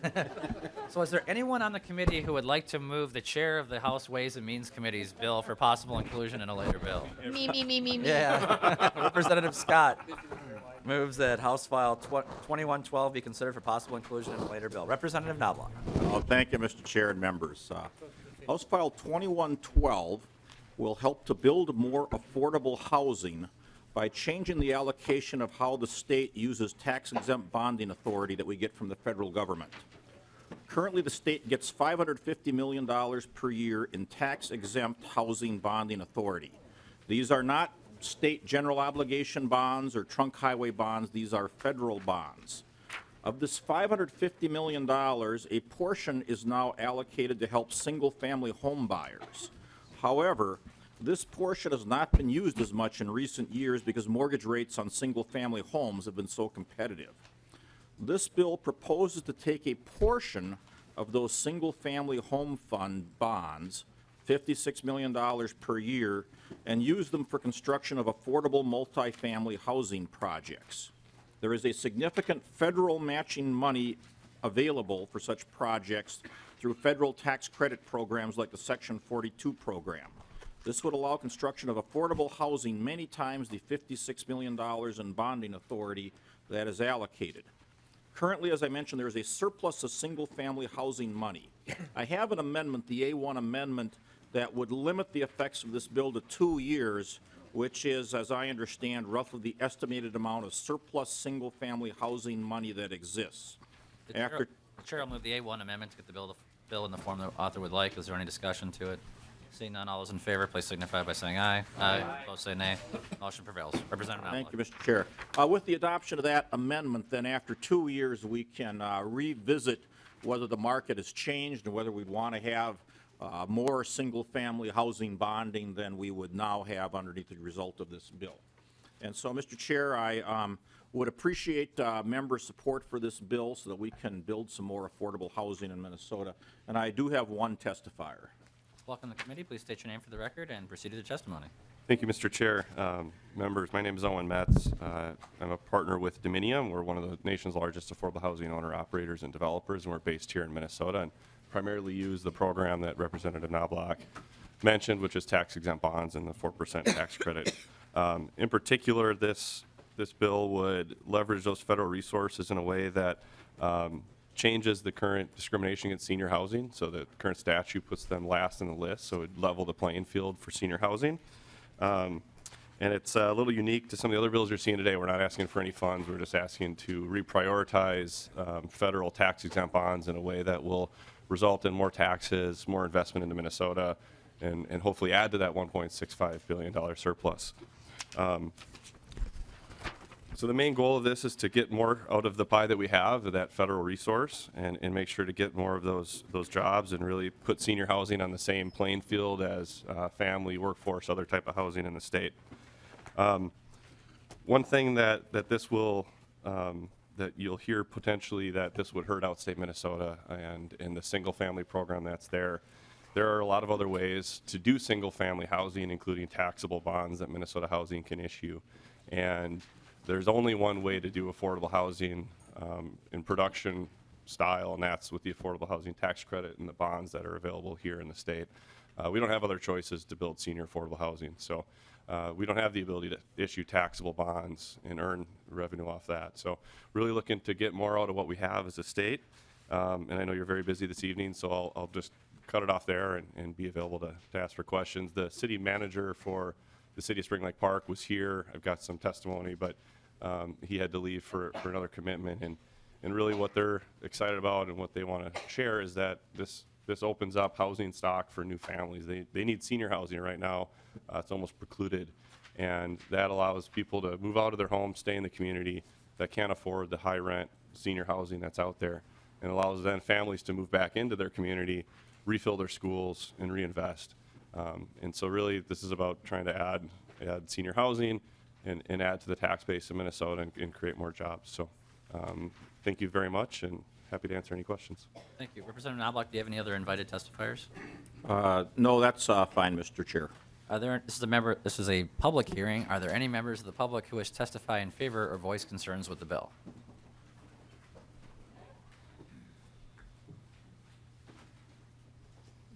Good afternoon. Welcome to the committee. Thank you, Mr. Chair. My name's Chip Hallbach. I'm the Director of Minnesota Housing Partnership and speaking in behalf of the bill. Our organization over the years has helped over 300 Minnesota communities create affordable housing, running from homeless programs up to home ownership. And we've done that mostly in greater Minnesota.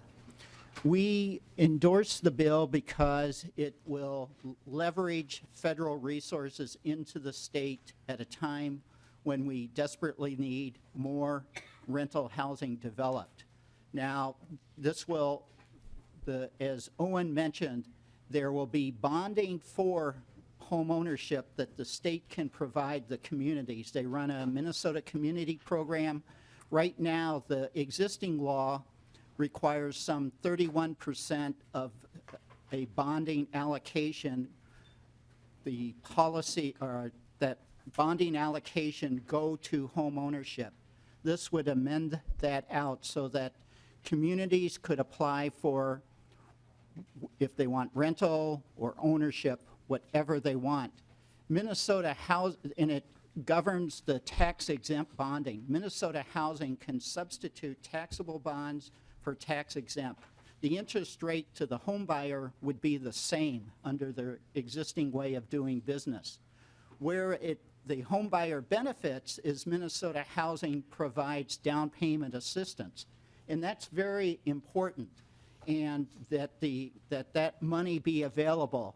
If this goes through and there's less bonding for tax exempt bonding, there would be less revenue for Minnesota Housing, so that would be a concern of the legislature as well as people across the state. However, the amount of leverage that we get from bringing in federal tax credits, at least in our opinion, offsets that. The current need for affordable housing across Minnesota is like a pyramid. At the base, you have low-income people. That's where the bulk of need is. Then higher than that in terms of rental affordability, you do have a lot of folks from greater Minnesota that cannot afford the rent levels that are, for instance, being charged here in the Twin Cities. If you do not have some sort of subsidy like the federal tax credit, you're at that top of the pyramid. Your rents will be way too high for folks at that level. With the federal housing tax credit, it brings it down a notch. It doesn't bring it down to the affordability of the people or at the bottom of the base of the pyramid, nor many in greater Minnesota. You would need additional subsidy dollars to bring it down, but you go a long ways by using that tax credit. In addition, and finally, the 4% tax credit, which is the mid-level tax credit, provides across the state, but primarily in our larger communities, a supply of rental housing that takes no additional subsidy, no additional state subsidy.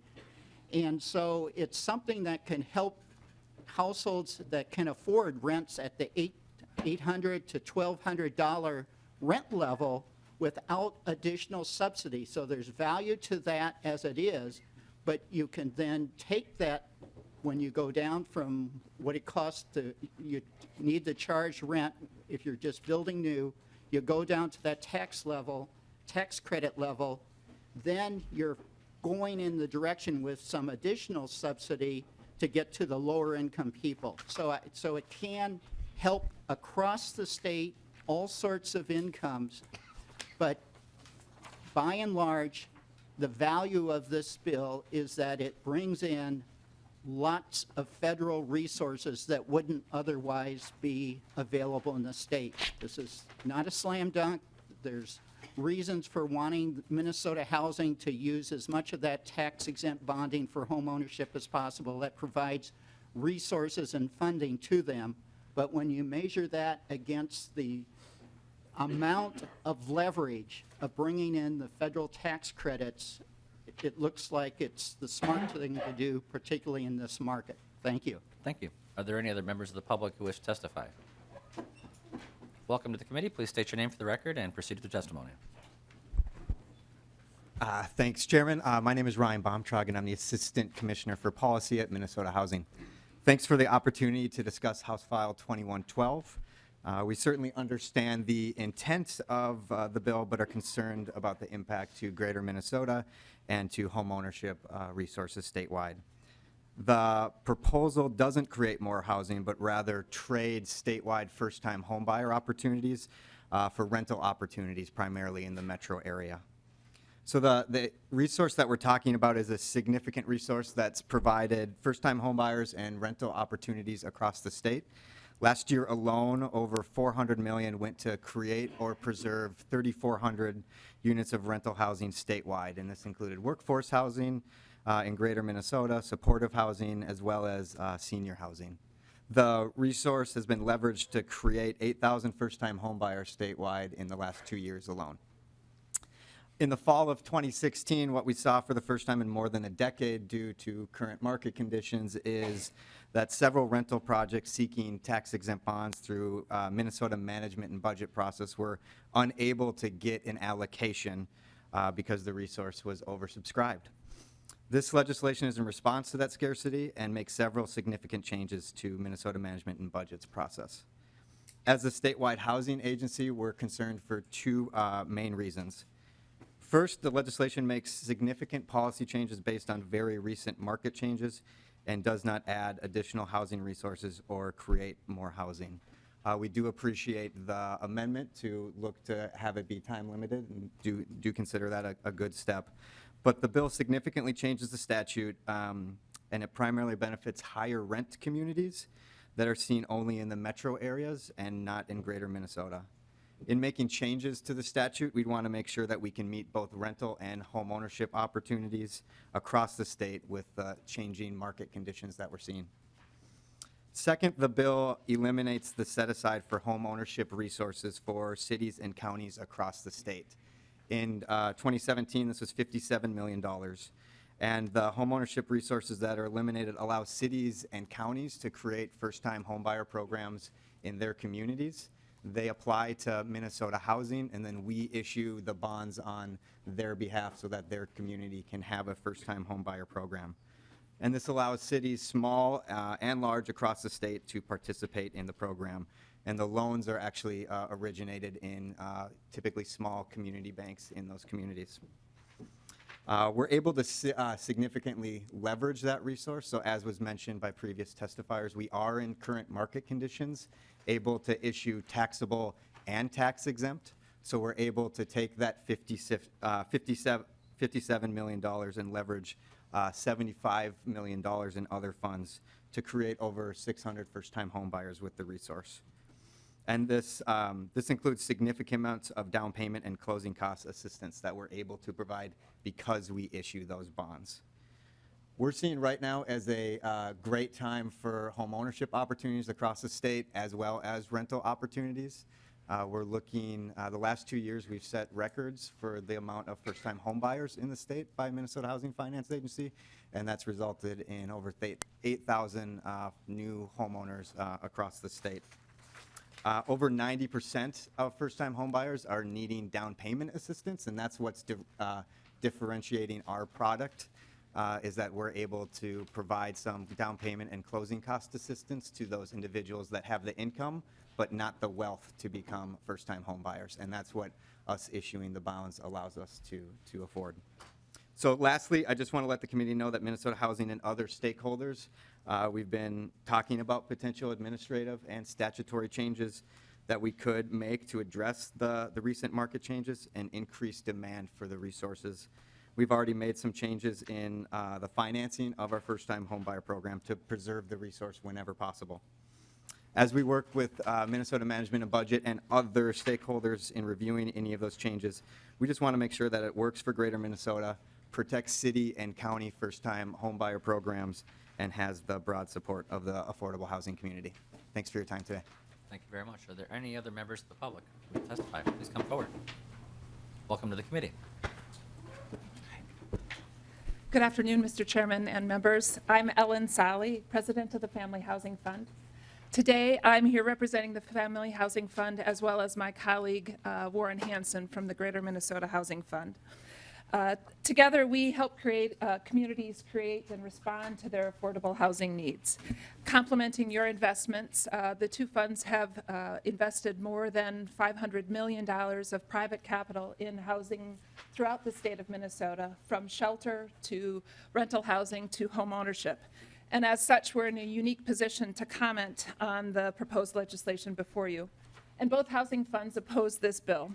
The legislation seeks to change the priorities of the types of housing that are eligible for tax-exempt bonding authority.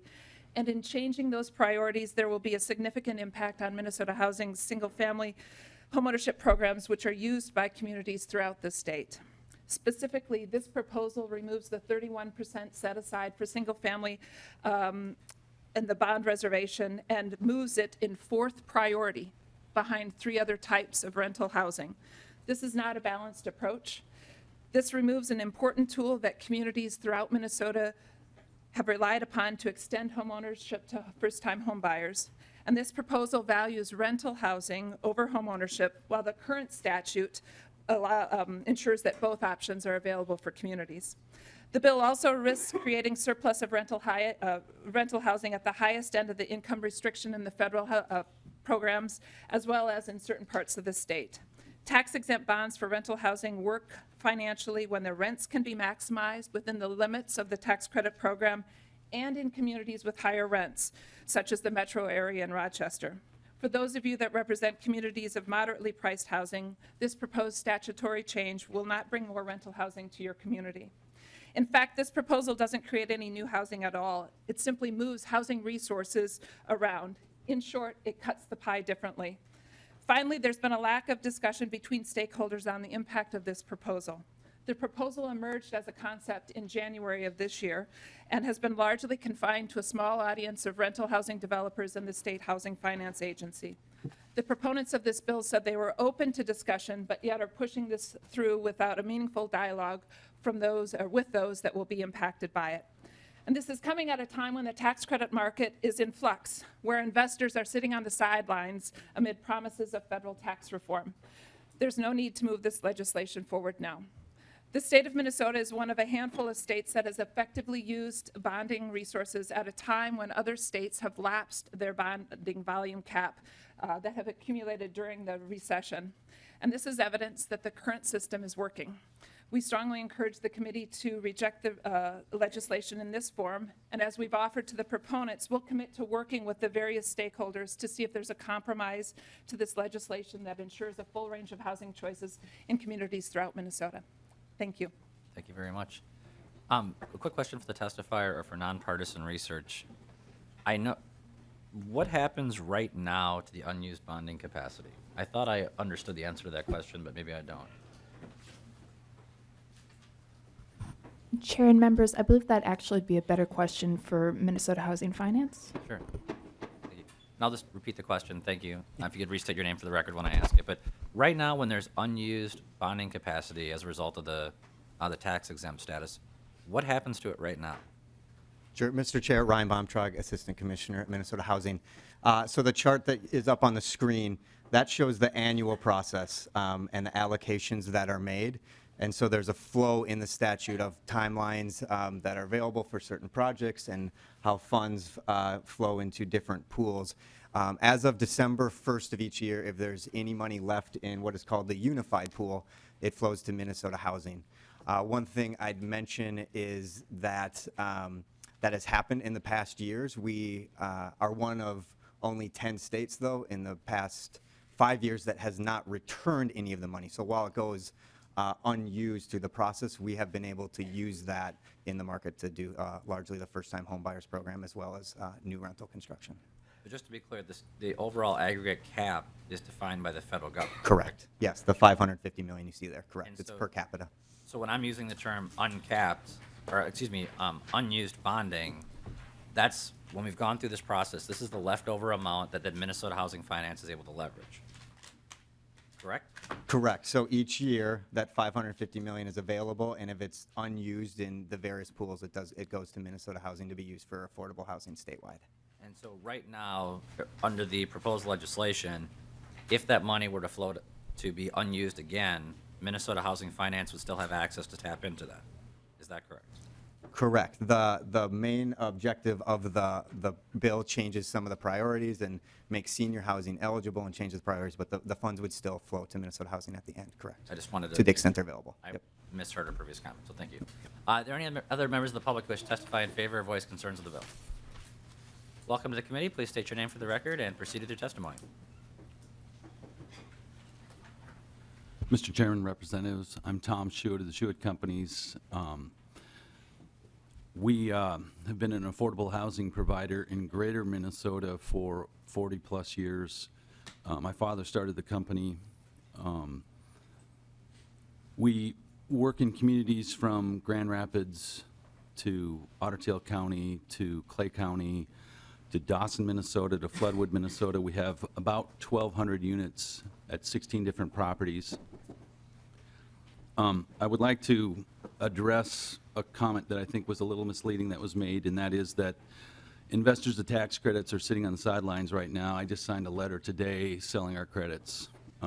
So they're there. The price has changed dramatically since the election, but they're still investors. If you could just, maybe members of the committee are not familiar with it, can you just explain very briefly to members of the committee why there's so much flux in the pricing of those credits, just without being too, I think it's important for people to know that. Would you like the answer that I hear from the investors or mine? How about I give you the, how about, I'm going to offer my opinion and you tell me if you agree or disagree. As a Okay. result of the uncertainty over what tax reform is going to look like at the federal level, it is making the potential value of these credits substantially lower. Therefore, investors are unwilling to purchase those credits at a price that they were willing to pay previously.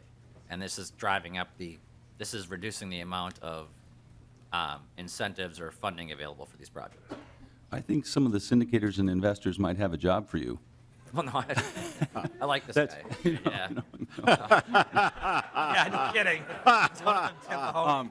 Yeah, I think certainly, Mr. Chair, that has an impact, but there's still negotiating that occurs. But I think it's fair to say that if the overall corporate tax rate is lowered, these credits become less valuable. And the speculation of that is one of the factors that's driving the price down. I think that's a fair statement, Mr. Chair. I did have the former tax partner at Deloitte & Touche in my office a couple weeks ago, and his statement was he thinks that they become more valuable simply because companies will invest more and earn more income and then therefore have more tax liability. I don't know if he's right. I'm not that smart. Okay. Thank you. Please, proceed. I just wanted to make sure for members of the committee to understand when they hear about this uncertainty about the tax incentives, where that's coming from. So, thank you. Just Right. continue with the testimony. We currently have a project in Otter Tail, actually two projects, project-based Section 8 senior housing, that we're applying for 4% credits, and we have been unable to get those credits while the property qualifies as a preservation property. Because it's senior, it gets kicked to the bottom of the pile. And oddly enough, previous bill that was here before this committee has to deal with DigiKey and Thief River Falls. I have been trying, our company has been asked by Sanford Health to take a campus that they have in downtown Thief River Falls, greater Minnesota, and develop housing. And we've been working on it for 3 years. And the problem with outstate Minnesota is that the subsidies have to be so deep because incomes haven't kept up with construction costs. And so we've been working on this now for 3 full years. And on the face of it, you would think, that's a pretty simple deal. You're given a campus by the local hospital. You should be able to do that. But it's not that easy in greater Minnesota. And the simple fact is that incomes don't allow the rents, and construction costs have continued to rise. And so there's issues that go beyond what we could even solve today, but I think that the fastest growing demographic in our country is the senior population, and it doesn't seem right that we get kicked to the bottom and can't provide new windows, new boilers, whatever is needed at our property. And I guess the last thing that I would point out, and I hope this doesn't offend anyone, but yesterday I testified in the same bill before the Senate and was discussing it with my wife, and I said, yeah, it was mentioned that 90% of first-time home owners need a subsidy to be able to buy a home. And the line went quiet, and she said, why would you do, we don't counsel our kids to make that kind of financial decision. Why are we doing that? And so I think Minnesota Housing Finance Agency does a great job, and I'm not here to detract from the work that they do. I think maybe shifting the priorities is a helpful thing. So Thank you very much for your testimony. Is there any other members of the public who wish to testify? Can I ask a question? This, I'd say what we usually do, Representative Thiessen, is we go through and finish with the public testimony, and then we come back and ask people questions. Is there any other members of the public who wish to testify in favor or voice concerns of the bill? Seeing none, we'll move to member comments and questions. We have Clark, Scott, and Thiessen. Representative Clark. Thank you, Mr. Chairman. I think we've had some of the discussion. I was going to ask both the pro and con folks to talk about the impact of the uncertainty at the federal level right now. And I don't know if either one of them would like to speak. Maybe Mr. Hallbach, maybe you'd like to start. I wanted to, and then maybe from MHFA, just with that uncertainty, how does that affect your position on this? And I guess, I mean, it seems very uncertain, and I'm just wondering if you have you've factored that into, you know, and it's not just the tax policy, it's also the housing policy and of the new Director of Housing at the federal level. Very unclear what's going to happen there, and I'm wondering what you thought about that. Please restate your name for the record. Sure, thank you. Chip Hallbach, Minnesota Housing Partnership. It keeps us up. There was a proposed federal housing budget that would show a $6 billion decrease out of an overall budget of about $40 billion, which would basically do away with a lot of the resources used here in Minnesota and elsewhere, the home program, CDBG. Thousands of people would lose out on rent assistance. Public housing monies would decline radically. So all of that is out there, but that's only an initial draft administration proposal. This all has to go through Congress, but there's, you know, the pressures out there that everybody, I think, is aware of on, you know, if you're going to put more money in defense and you're going to hold discretionary spending, it's, you know, something has to go somewhere. And then it was, you know, discussed earlier about the tax reform and what that might do to the tax credit, but also legislation is just recently reintroduced that would expand the low-income housing tax credit as part of a tax reform. So lots of changes out there.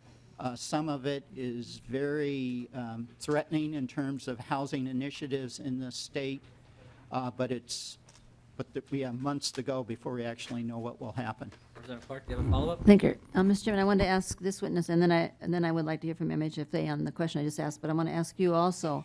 So one of the things that this proposal does is take away from first-time home buyers and puts more opportunities for rental developed property.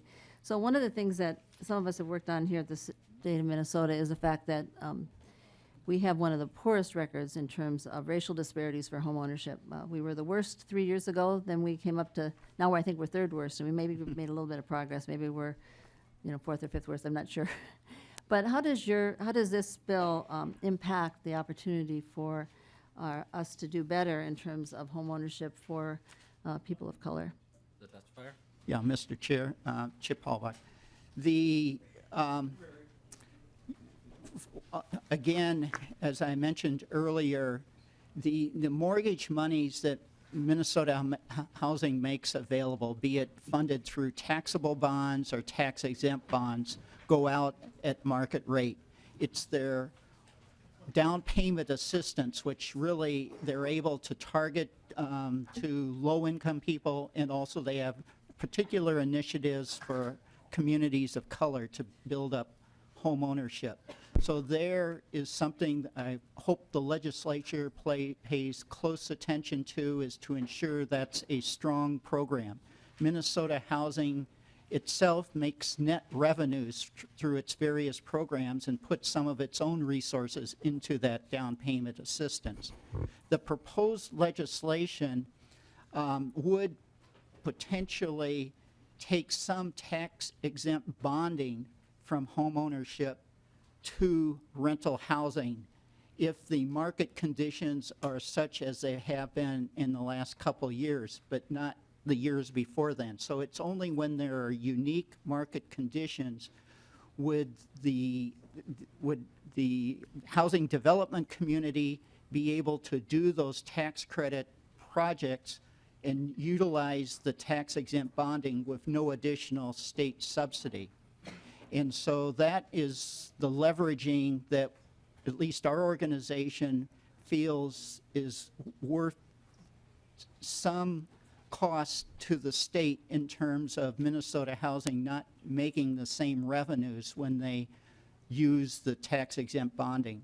And those revenues can go into their program for down payment assistance. So that's how all these things sort of interconnect in a complicated way that I'm sure the committee doesn't want to hear all the detail to.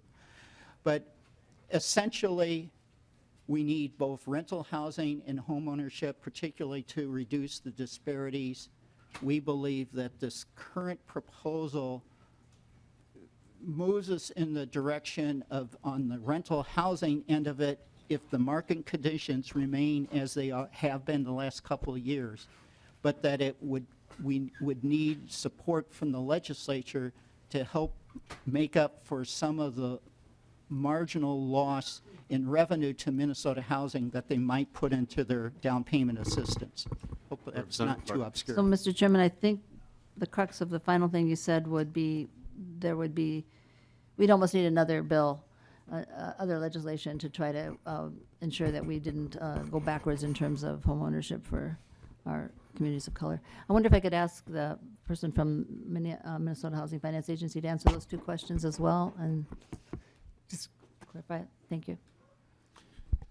Mr. Chair, Representative Clark, to your last question, we are, as I mentioned in my previous testimony, we're looking at, in the next few years, a really great opportunity for first-time homebuyers across the state. We've had record last 2 years, and we see some uncertainty with interest rates, but certainly see the opportunity to create a lot of first-time homebuyers.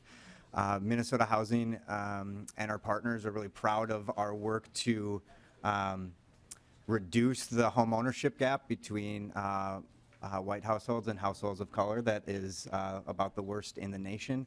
And in order to do that, the tool that helps us do that isn't the interest rates on our 30-year mortgage. It's our ability to bring closing costs and down payment assistance and bring that resource to help more people be able to afford home ownership. And so what we're really looking at with this bill is, if market conditions continue, that under the proposal, the $57 million that communities access that contribute towards first-time homebuyers would not be available to Minnesota Housing, and so we would be intended to get the entitlement amount of about $126 million to finance a program just next year that we think could be in the range of $500 to $600 million in mortgages.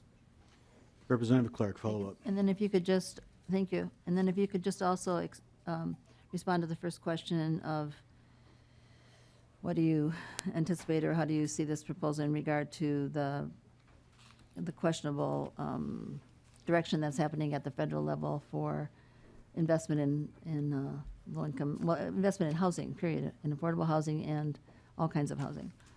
So, Mr. Chair, Representative Clark, one of the things I think the bill is trying to do is seize on the opportunity that's available with the current situation to do more rental, and I think we certainly understand that that's what the bill is trying to do.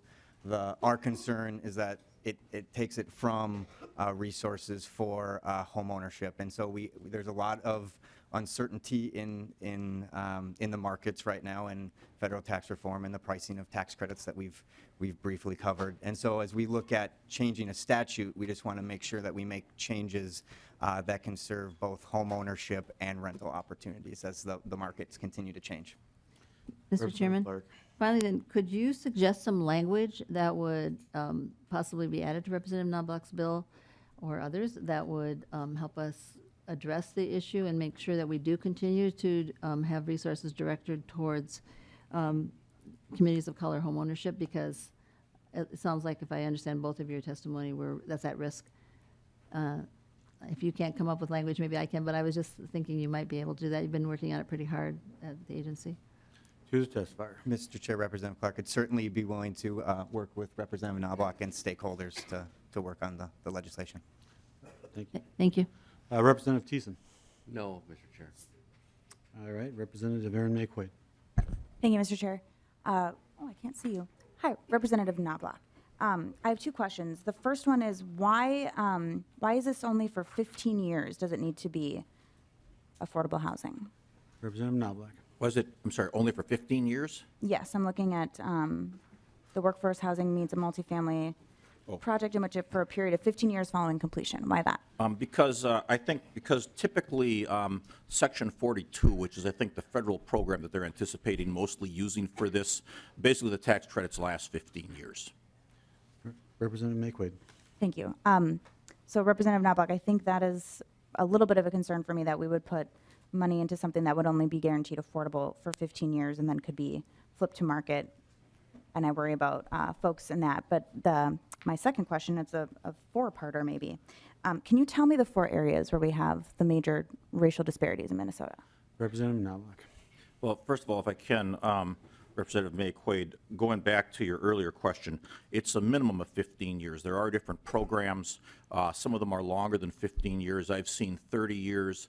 The 15-year ones typically come with at least a 3-year period after that where you have to guarantee that the rents don't go up to more than a specified percentage of the county median income for people who are living in that project at the end of the 15 years.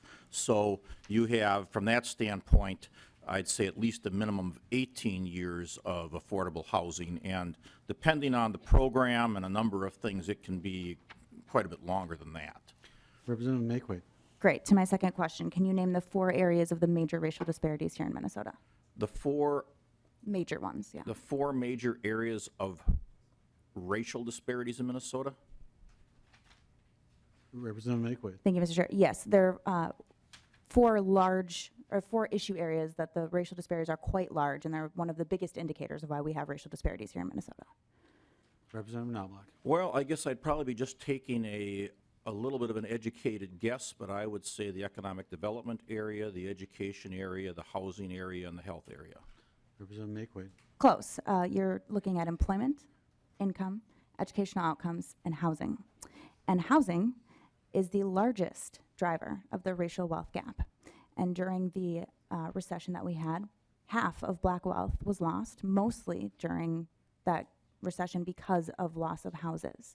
And to an earlier testifier's point, the reason we help with down payment and closing cost is because if you don't have familial wealth to assist you, it's hard to save. I'm in that category. I rent, would love to own a home, about 20 years out.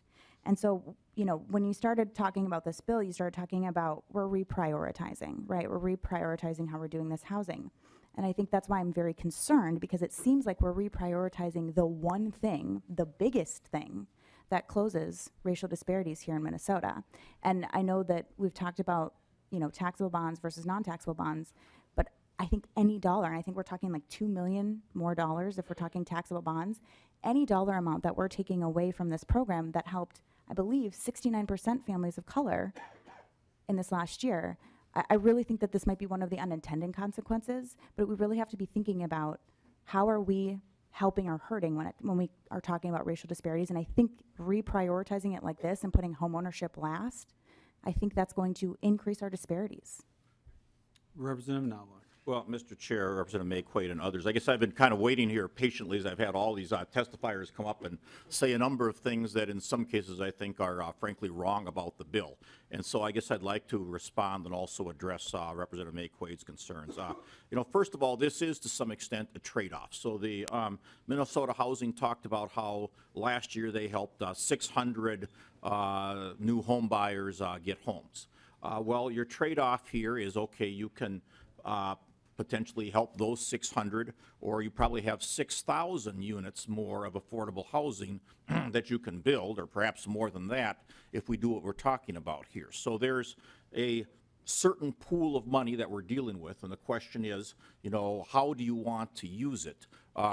Talking about racial disparities, there are lots of people of minority races who will benefit from affordable housing that will be built underneath what I am proposing that would not benefit and not be able to live in that affordable housing, would not be able to get affordable housing if we don't do this. So you are to some extent trading off who you want to serve. But I'm not proposing to not have people be able to be first-time home buyers and get help.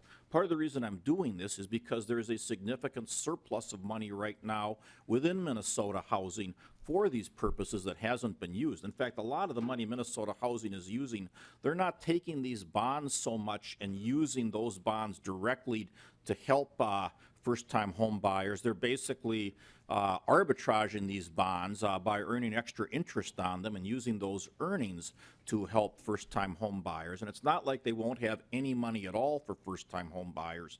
They've got a significant surplus of money that has been built up because of the way the mortgage market has been, because mortgage interest rates have been relatively low. There just haven't been as many people using these programs as there were some years in the past. So what I'm trying to do is better utilize the funds that are here. And, in terms of talking about a compromise, that's why I had the amendment that I offered that limits this to 2 years. I mean, right now, the way the market conditions are, it would be beneficial to building more affordable housing to do this. We have a surplus of money in Minnesota Housing that's available for first-time home buyers. I've talked to the Commissioner of Housing.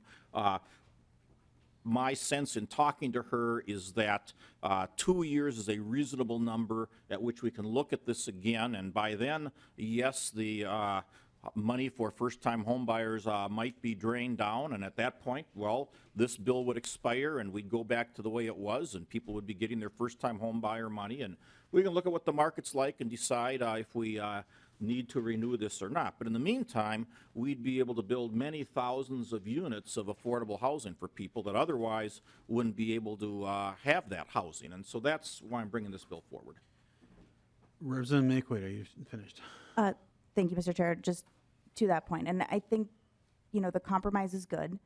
I think when we're looking at the priorities, and we know that this is the largest driver of the racial wealth gap, I worry that when we deprioritize first-time home buyers, that we are, in fact, increasing the racial disparities, or at least perpetuating them. We already know it's part of the problem. And so, we were talking about a trade-off and folks who do and don't get served. But folks who put up in affordable housing and in rentals, they're not building any wealth, they're not building any assets, and maybe in 15, 18 years, their apartment won't be affordable anymore. And so I just want to make sure that we're keeping an eye towards this lens, and I wanted to just make sure that I brought that forward. Sure, and Mr. Chair, Representative Mayquade, I guess as someone from Greater Minnesota too, I mean, I wouldn't be proposing this if there was going to be no money available for first-time home buyers. But the department still has some money. It's frankly a surplus money of more than they need from what I've seen, and that's why I'm proposing to reprioritize it this way. Representative Mahoney. Oh, I thought there was more. I'll be very, very quick here. Representative Knoblach, I think your intentions are pure. I really, really do. But you've been around here long enough to know that when we say something's only going to last 2 years and we put it in the writing and make the commitment, if someone's making money off of it, it typically never comes out of legislation. We both know that. And I really do think you're trying to do something right here. I get that. And that's my only concern with this bill. Well-heeled developers versus low-income families, I'm pretty sure I know who wins. And it's not It's just the way we work up here, unfortunately. So I know your compromise is there. I think we do need higher income subsidized housing. I think that's a great idea, but I think this is more permanent than it is temporary. Representative, or is there a question there? Okay, Representative Moran and then Thiessen. Thank you, Mr. Chair.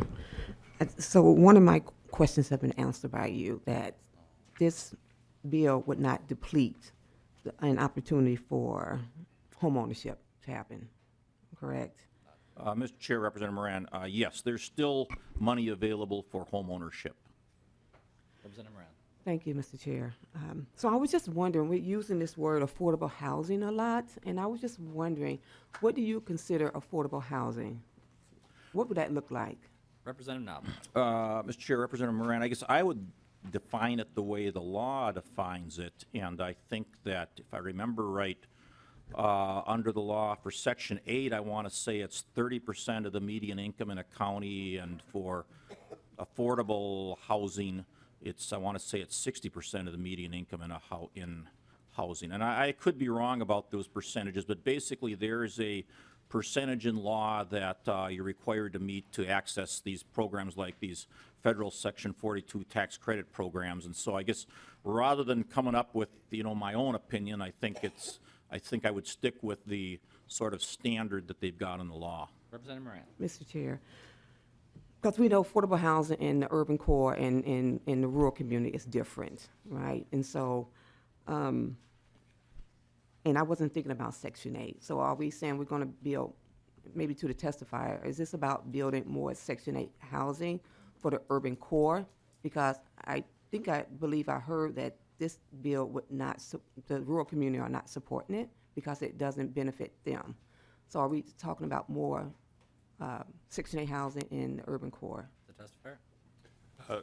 Mr. Chair, Representative, the highest priority will continue to be under the statute, project-based Section 8 renovations. The federal program has ended back in the early 80s, so there is no ability to build new project-based Section 8 housing, but it will maintain a high priority under the statute. What we're talking about is once that has been requested, other new construction would be able to be served. So that's the area that this would be hitting. And one thing I want to point out on affordability, for single-family use of bonds, it's actually even a higher affordability. It's 80 to 120% of area median income, and that depends on where the location is. For rental housing, it's 60% or less. So it's actually serving a lower-income population. And the Section 42 program is set up where if you start making too much money, you can't be removed from that apartment. So it is an ability to build wealth in a rental community so you can buy that home ownership opportunity and transition into home ownership. And one last thing, the current statute doesn't require any length of affordability, doesn't require to use low-income housing tax credits. So people can waste bonds and not even have any affordability. So this is actually an improvement in term of affordability than what currently exists in statute. Thank you. Okay. Another question. To Representative Knoblach or to testify, why is this important to build more rental property? Why is this important to the state? Do we have dollars or any statistics that say we need? Representative Moran, I guess I would say that there's lots of stories I read in the media every day about there being a shortage of affordable housing, about there being a very low vacancy rate in apartments, particularly here in the metro area, but in greater Minnesota communities like my community as well. And, I think that we've heard, we all know that some people are finding it difficult to pay the rent, difficult to find a home, and this would provide more housing and more homes. And, someone made the comment about, well, does this benefit wealthy developers or does it benefit low-income people? I think there's an answer there that it benefits both. Low-income people are going to have more affordable housing underneath this proposal. There are developers that are going to make money, and they're going to make money by building housing for low-income people, and I think that's good. Representative Thiessen, you get the last word. I have one last question. One last question. Representative Moran, I need to get moving. We've gone Yeah. a long time in this debate, so no. Representative Thiessen. Well, thank you. The first thing is, if we are going to limit this, is kind of weirdly done. Would it be better to do it in session law? So it just goes away more readily. So I think we should maybe want to think about that, if that's the intent. But the second thing is just on the senior housing, are we talking like assisted living and housing where services are going to be provided? And if that's the case, how does the financing work with kind of changes on the health and human services side with trying to separate out the housing provider from the service provider? How does that affect the financing of these projects and the viability of them? Does the testifier? Mr. Chair, Representative, the federal program that this is talking about is a rental housing program, and typically it's independent living, so it's senior independent living apartments. You can partner with service providers to provide services.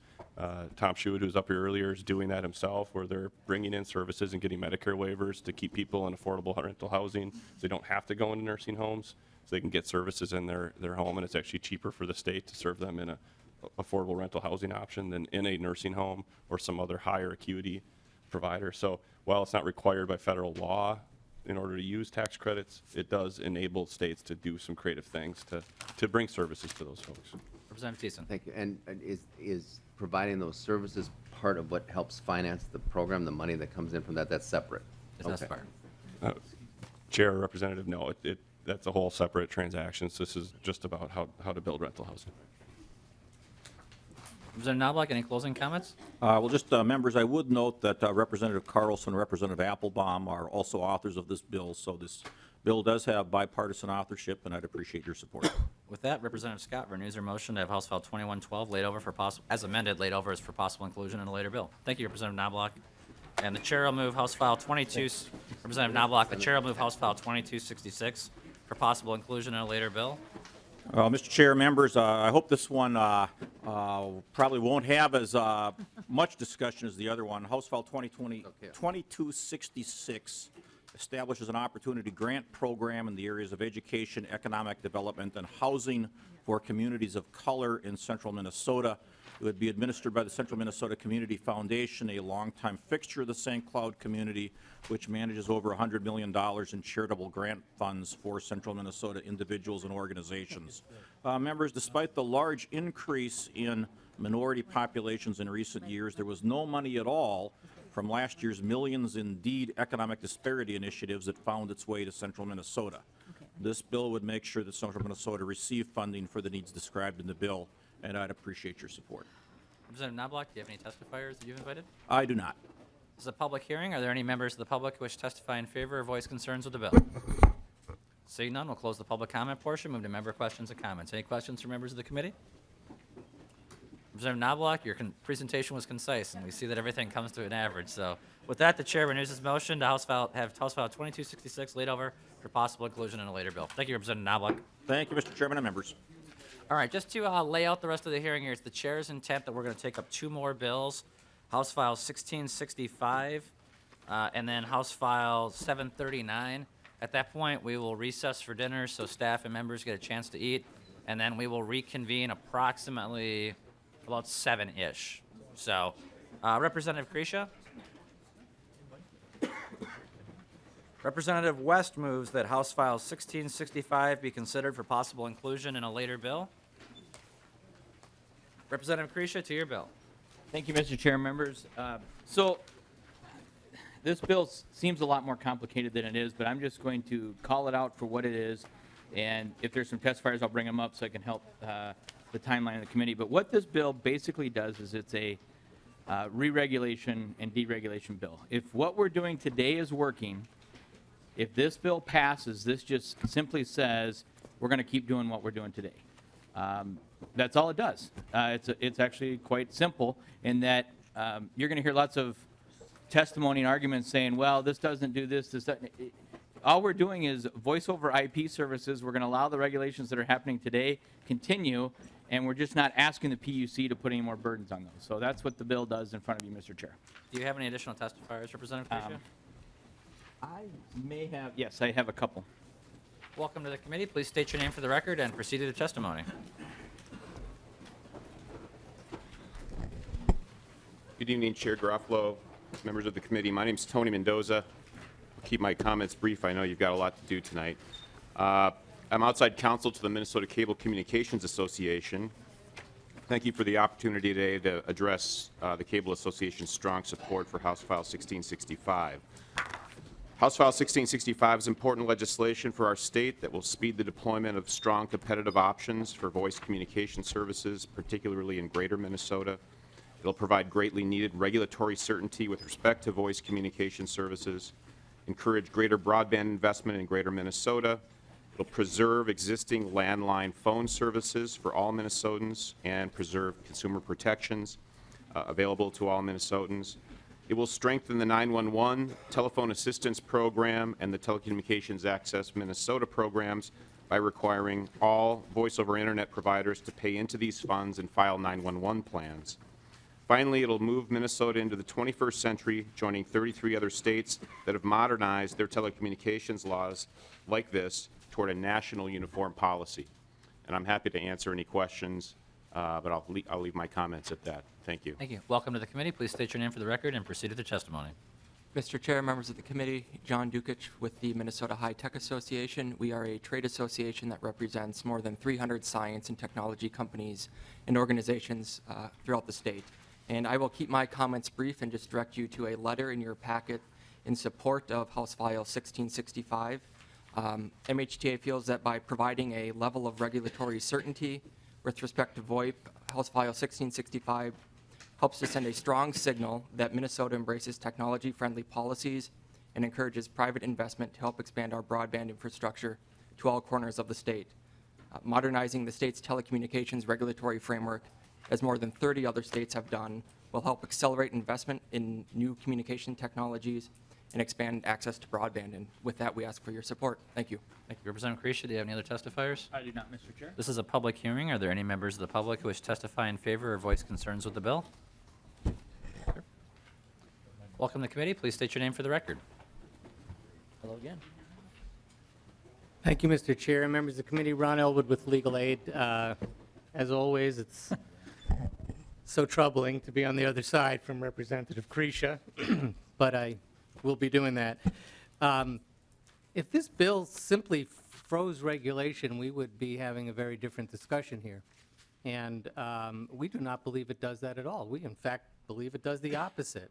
We believe that this completely deregulates phone service in Minnesota, especially if you use VoIP, which technology, which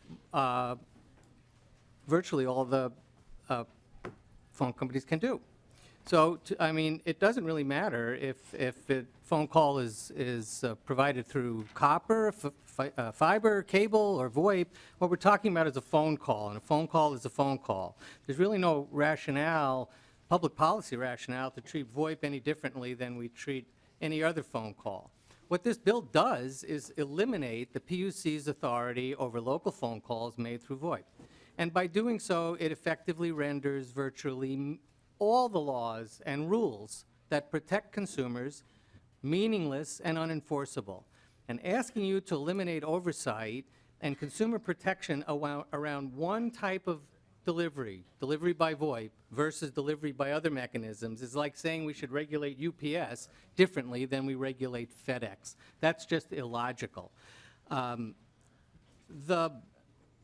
Here is in fact what the bill does, and some, but not all, of the harmful impacts that you will be voting for if you voted to include this in your omnibus bill, Mr. Chair. And Mr. Elwood, just to be clear, we are not voting on the bill today. So should there be a vote on this in the future, I would understand why there may be some very in-depth testimony and question and answer between members. But just to be clear, so please proceed with your testimony. Thank you, Mr. Chair.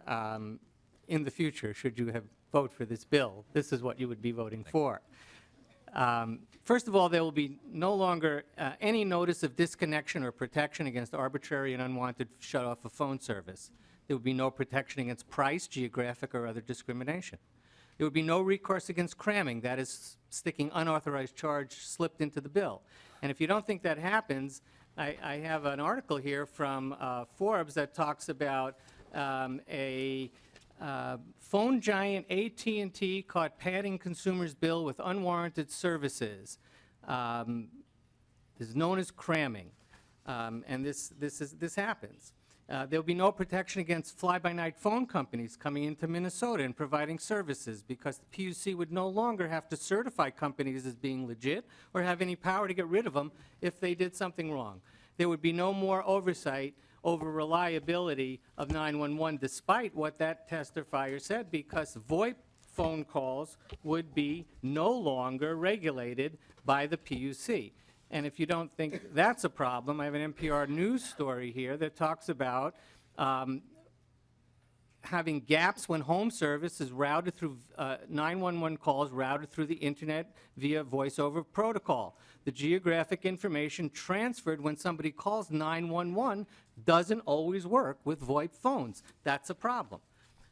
But first and foremost, this is really a legal matter. What you're doing here is overruling a PUC decision in the charter case that ruled that fixed VoIP calls are phone calls that must follow the existing rules.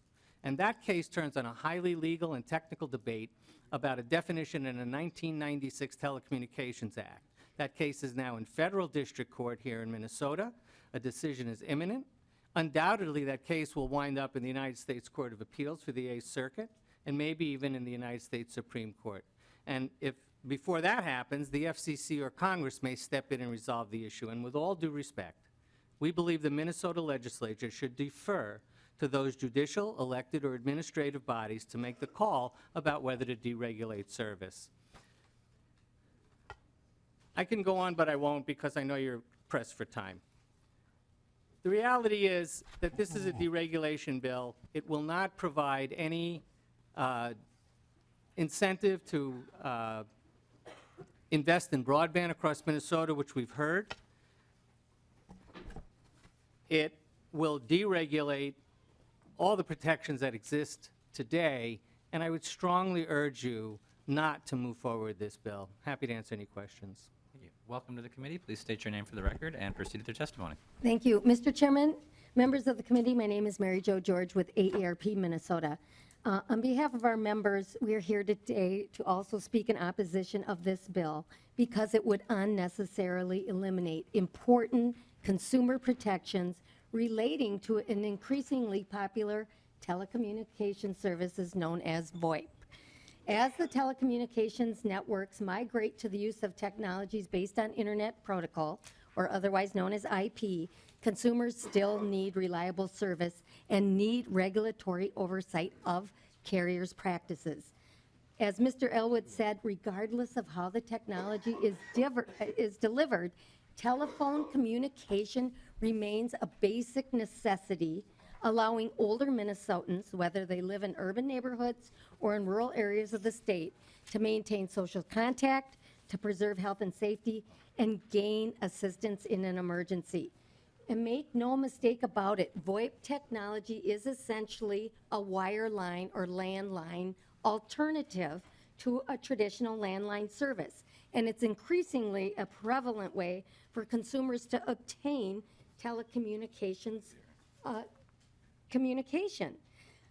We also think it's important to point out then that the amendment that was added on the last committee in subdivision 5 is somewhat misleading. The language that says preservation of existing landline service, nothing in the section will restrict or modify a company's ability to offer phone service. Well, two things to that. First of all, as I said, many of the phone companies are transitioning to this IP protocol.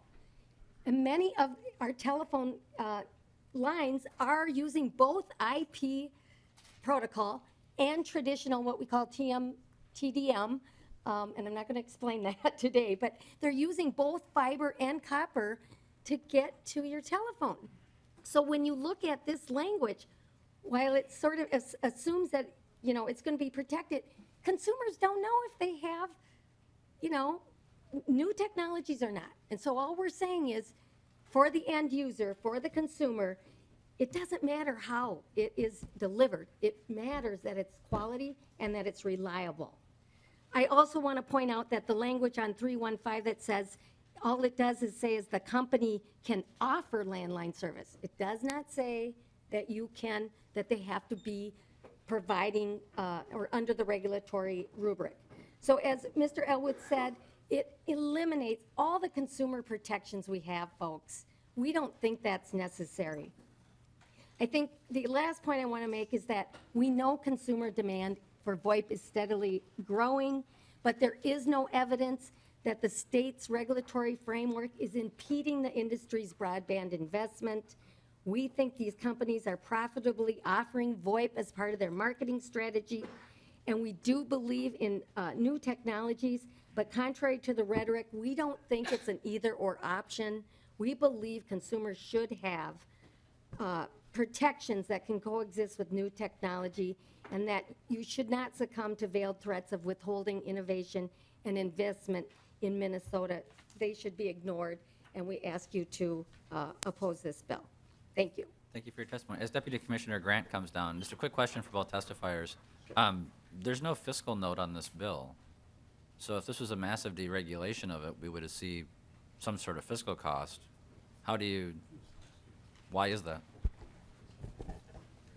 Mr. Chair, I think that would be the Department of Commerce's purview to answer that question. Thank you. Deputy Commissioner Grant. Welcome to the committee, sir. Good to see you again. Thank you, Mr. Chairman and members. Good afternoon.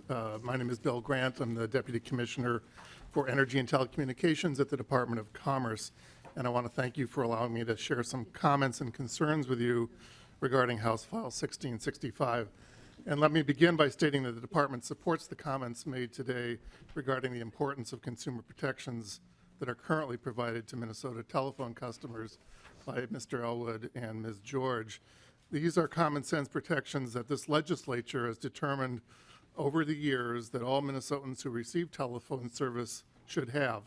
Things such as requiring that notice be given before service can be disconnected, requiring notice of the cost of service before it's increased, and requiring telephone companies to complete calls to rural customers and charge the same prices for the same services it charges metro customers in its service area. House File 1665 is a significant change in telecommunication regulation as it regulates based on technology rather than the service provided to consumers. Government here is picking winners and losers rather than the marketplace. If the service is the same, shouldn't consumer protections and the role of government also be the same? But even before that, the committee should consider an even more basic question, and this is one that was raised by Mr. Elwood. Is this a discussion that even needs to take place at this time? There is a lawsuit currently pending in federal court that will decide whether the state has the authority to regulate fixed VoIP telephone service. If it decides the state does not, then this legislation is completely irrelevant, and this committee has spent valuable time on something it didn't need to do. If, on the other hand, the federal court determines that the state does have authority, then that would be a reasonable time to consider what, if any, changes to the requirements and protections provided to customers for telephone service are necessary in light of the changes in technology. One last thing to consider is the effect this bill will have on the rates and availability of telephone service to Minnesotans in rural areas where the cost of providing service is substantially higher than the metro area. Before the drastic changes made by this bill are passed, it would be prudent to consider how much rural customer telephone rates will increase and whether service would still be available to everyone in rural areas. Thanks for providing the department the opportunity to discuss our concerns with the bill. Thank you, Deputy Commissioner. This is a public hearing. Are there any other members of the public who wish to testify in favor or voice concerns with the bill? Seeing none, we'll close the public comment portion, move to member questions and comments. Representative Mayquade. Representative Mahoney, and then Mayquade. And actually, Mr. Grant should come back to the table here, because I have a question for Representative Kresha and Mr. Grant.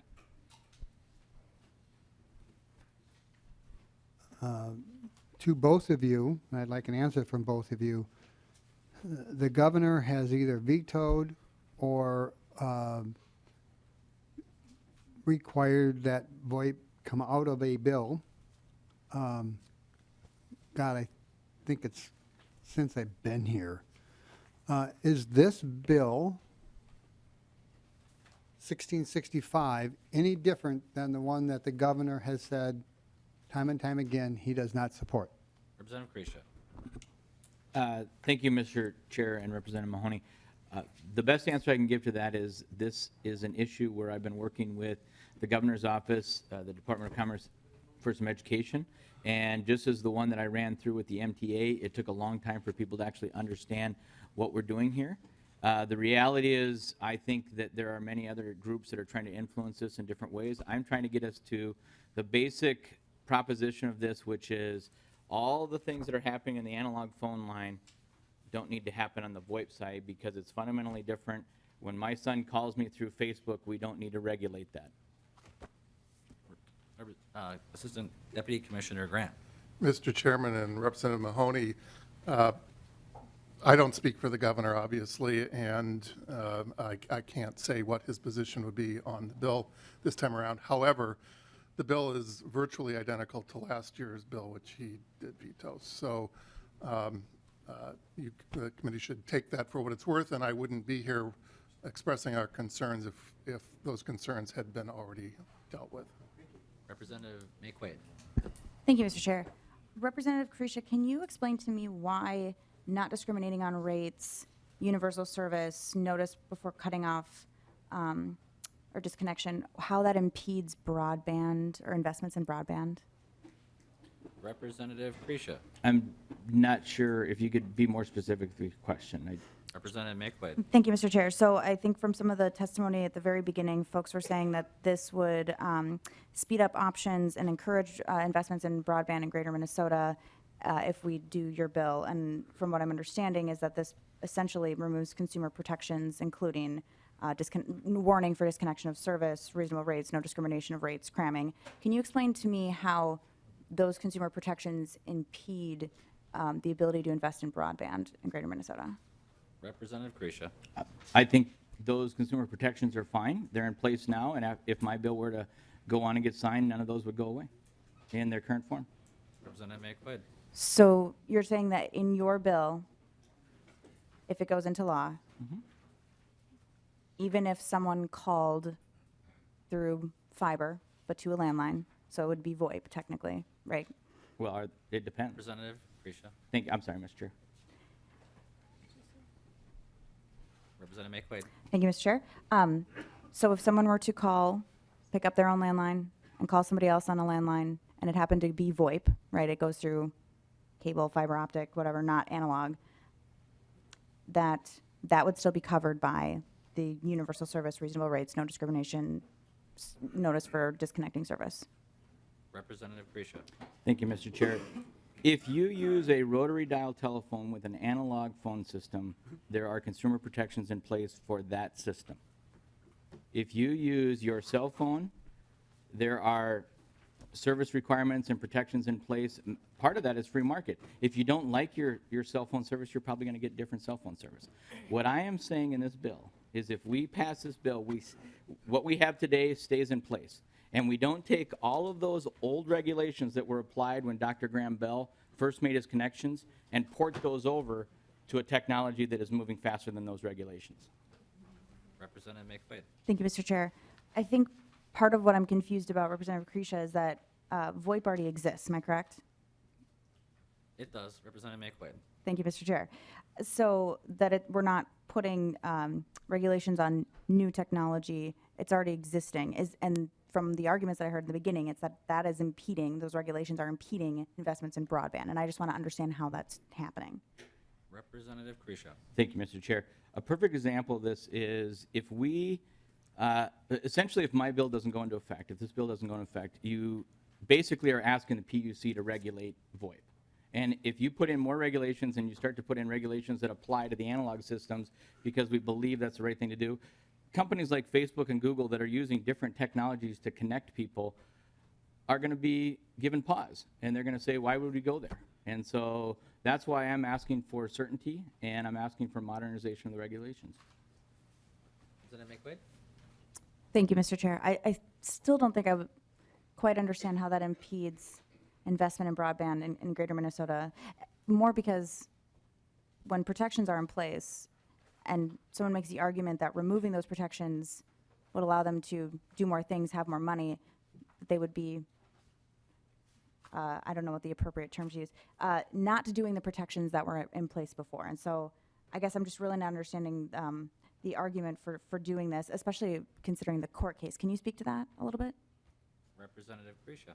Thank you, Mr. Chair. So I'll speak to the best I can. So first of all, we're not moving any regulations anywhere. What is happening today is what I am saying should happen tomorrow. And if this goes in place, we're adding certainty to that.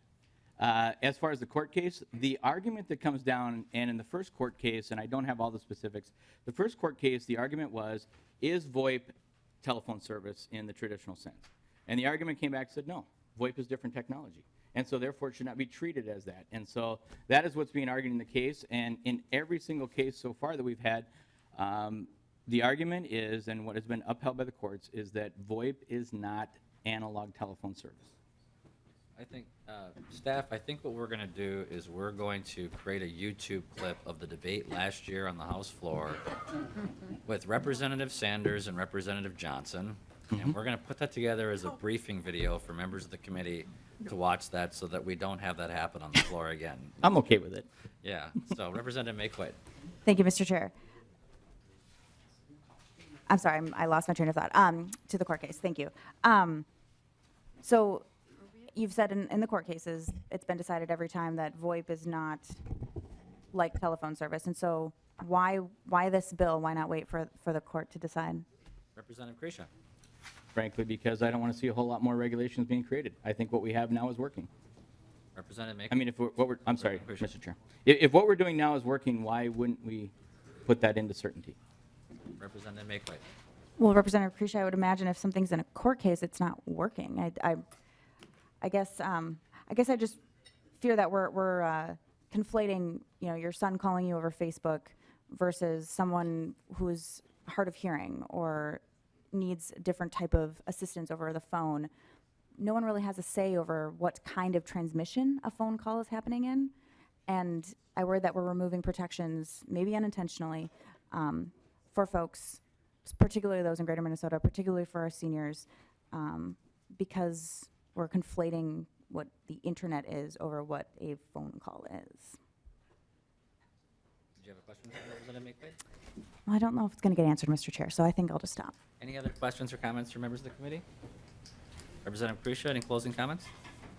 No, Mr. Chair. With that, who made this motion? Representative West renews his motion to have House File 1665 laid over for possible inclusion in a later bill. Thank you, Representative Kresha. Thank you, Mr. Chair, members. Thank you for the discussion. Yep. Representative Hoppe. Representative Barr moves that House File 739 be considered for possible inclusion in a later bill. Representative Hoppe, how are you today? Mr. Chair, I'm doing very well. Thank you for asking. How are you feeling? Never been better. Hungry? No. Representative Hoppe, to your bill.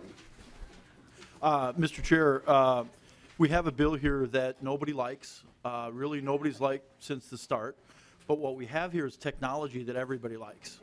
And we have a group of people, the proponents and the opponents of the people, of the bill rather, of the technology, have been working diligently. They have had a couple of meetings this past Monday, which I think was yesterday.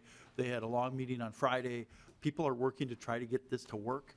Our hope here today is that we can get this laid over for possible inclusion, and by the time you put together your omnibus bill, they will have reached the ever elusive peace in the valley, so we can figure out a way to quickly get the technology in place in cities all across the state of Minnesota. And with that, I'll turn it over to the expert testifiers. All right, before we go to the public testifier, let the record show that the chair wishes to rename the title of this bill the Joe Hoppe Full Employment for Government Relations Workers Act of 2017. So welcome to the committee. Please state your name for the record. Representative Hoppe. Mr. Chair, is everyone behind me smiling? I can't see.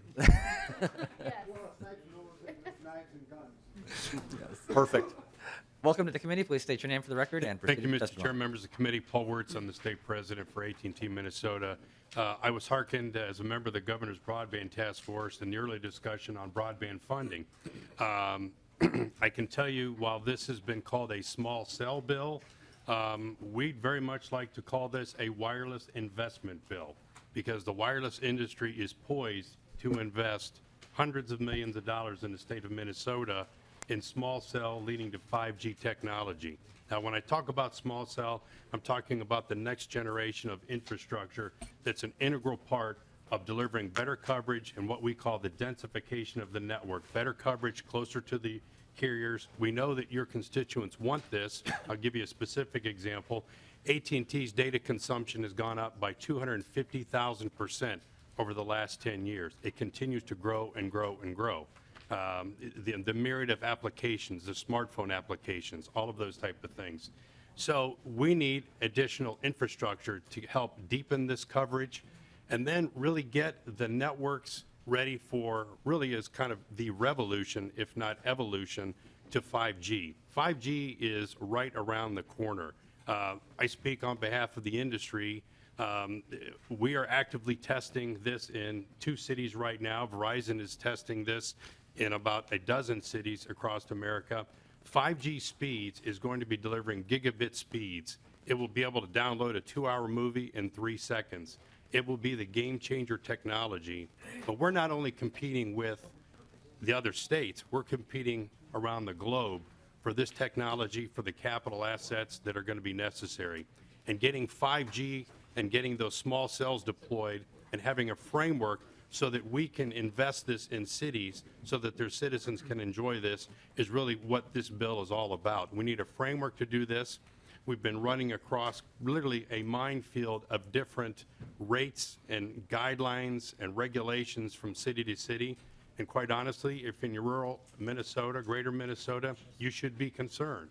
I will tell you that some of the rates that we're seeing in some of the larger cities here, just in the process of trying to apply, are among the highest in the country. And specifically, and I don't like to talk about competitive stuff in front of my competitors, but Bloomington, our negotiations with that city started out at $6,000. We're nowhere near that. In trying to reach an agreement. In fact, we delivered a letter to the mayor yesterday. We're going to have to be seeking other private landowner solutions, which will not be to the benefit of long-term benefit of the city of Bloomington. Bloomington is an integral part of the footprint for Super Bowl 52.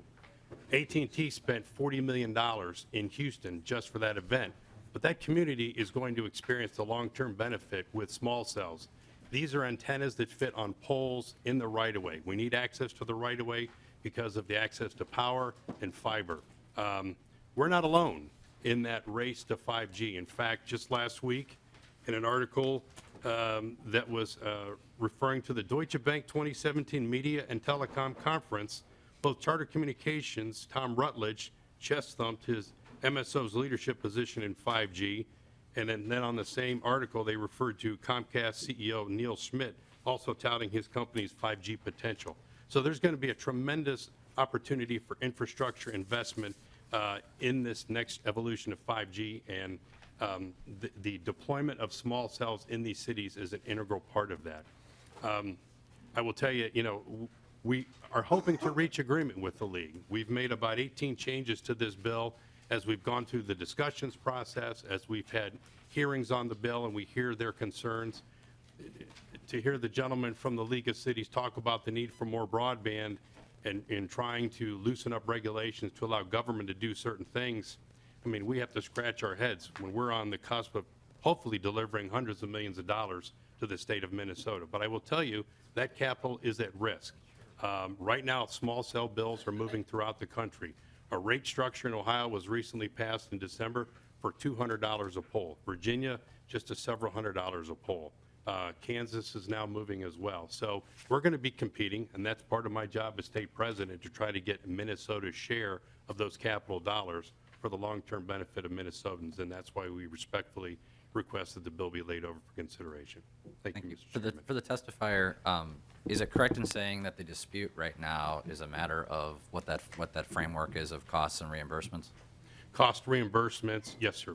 Okay. How close are you guys to a deal on this, in your opinion? I don't believe we're very close at all. Okay. Thank you for your testimony. Are there any other? I'm imagining there might be some other member of the public who wishes to testify in favor or voice concerns with the bill. No one? Really? All right. Well, then we're. Welcome to the committee. Please state your name for the record and proceed with the testimony. Mr. Chair, members of the committee, once again, John Dukich with the Minnesota High Tech Association. Again, I'll keep my comments brief. and just refer you to a letter in your packet in support of House File 739. As we've heard, the world is becoming increasingly wireless, and we need the technological infrastructure to support it. For example, Cisco projects that global mobile data traffic will increase nearly 8-fold between 2015 and 2020, and that by 2020, smart devices will account for nearly 3/5 of all devices connected to mobile networks. So as the world begins to transition to the 5G networks that can accommodate these large volumes of data, Minnesota should have in place that technological infrastructure if the state hopes to take advantage of the benefits of smart devices. Small cell technology will help increase network capacity while also enabling the future of driverless and connected vehicles, the Internet of Things, and new mobile applications. And with that, we ask for your support. Thank you. Thank you. Was your organization involved in the negotiations that were going on and understand the dispute? Mr. Chair, no, we're not. Okay, thank you. Are there any other members of the public who wish to testify in favor or voice concerns with the bill? Welcome to the committee. Please state your name for the record and proceed to their testimony. Thank you, Mr. Chair. I'm not a government relations worker. My name is Jay Littlejohn. I'm a zoning and land use attorney. I've represented Verizon Wireless and its predecessors in Minnesota, greater Minnesota and the metro area for about 29 years. I am here today mostly to refute the claims that there are no problems in Minnesota, either with the rates or the regulations. The League of Minnesota Cities and Minnesota Municipal Utilities Association has repeatedly insisted, and I'm quoting here from documents filed with the FCC, in Minnesota, no municipal roadblocks to the deployment of wireless technology exist. And they also have said, quote, they do not believe that Minnesota common law statutes or local ordinances have discouraged or created barriers to wireless, small cell or wireless deployment. Well, I have different experience in this area. For example, I have a letter from the city of Duluth that I just received yesterday. What's going on in Duluth is there are some poles that are not owned by the city. They're in public right-of-way. They're owned by Minnesota Power. We have made application to Minnesota Power, who has said, yes, you can certainly put these small facilities, and they are small facilities, on these poles. We have then gone to the city of Duluth and said, can we please have a right-of-way permit since these power poles are in the public right-of-way? The city has said, no, you cannot. You have to deal with the city. Oh, and by the way, it's $6,000 per installation to install these. By comparison, the FCC rate that Minnesota Power would apply, as the other utilities, is between $60 and $120 a year. $6,000 compared to $60 and $120 per year. On top of that, that city years ago adopted regulations that require wireless facilities to be installed on city property. I was there for those discussions. I pleaded with the city of Duluth that if you do this, wireless service will be terrible in Duluth. And if you've been to Duluth in many places, you will know that it has come true. Wireless service is terrible in Duluth. I am here today to ask that the committee support this bill and that it be laid over for future inclusion so that this doesn't happen elsewhere in Minnesota. Thank you. And I'm And, ready- sir, were available you for privy to the negotiations that were taking place between the entities? I have been in on it, yes. And on, how would you say, how close are the parties together in reaching an agreement? Not close. Okay, Not thank you. close. Are there any other members of the public who wish to testify in favor or voice concerns with the bill? And if you're going to testify, just come on down to the front row. So it's that, or we're going to start giving everyone walk-up music. And I didn't get walk-up music. welcome to the committee. Please state your name for the record and proceed with your testimony. Thank you, Mr. Chair, members of the committee. My name is Laura Ziegler. I represent the League of Minnesota Cities. We are, in fact, in that club of we don't like this bill.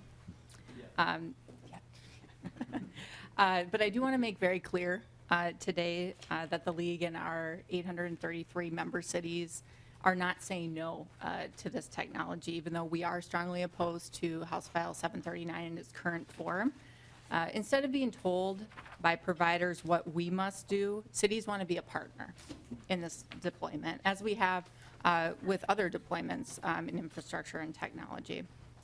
So the League and other local government groups are committed to continuing discussions to create an approach that allows for city leaders to balance these emerging technologies with the needs of the local community.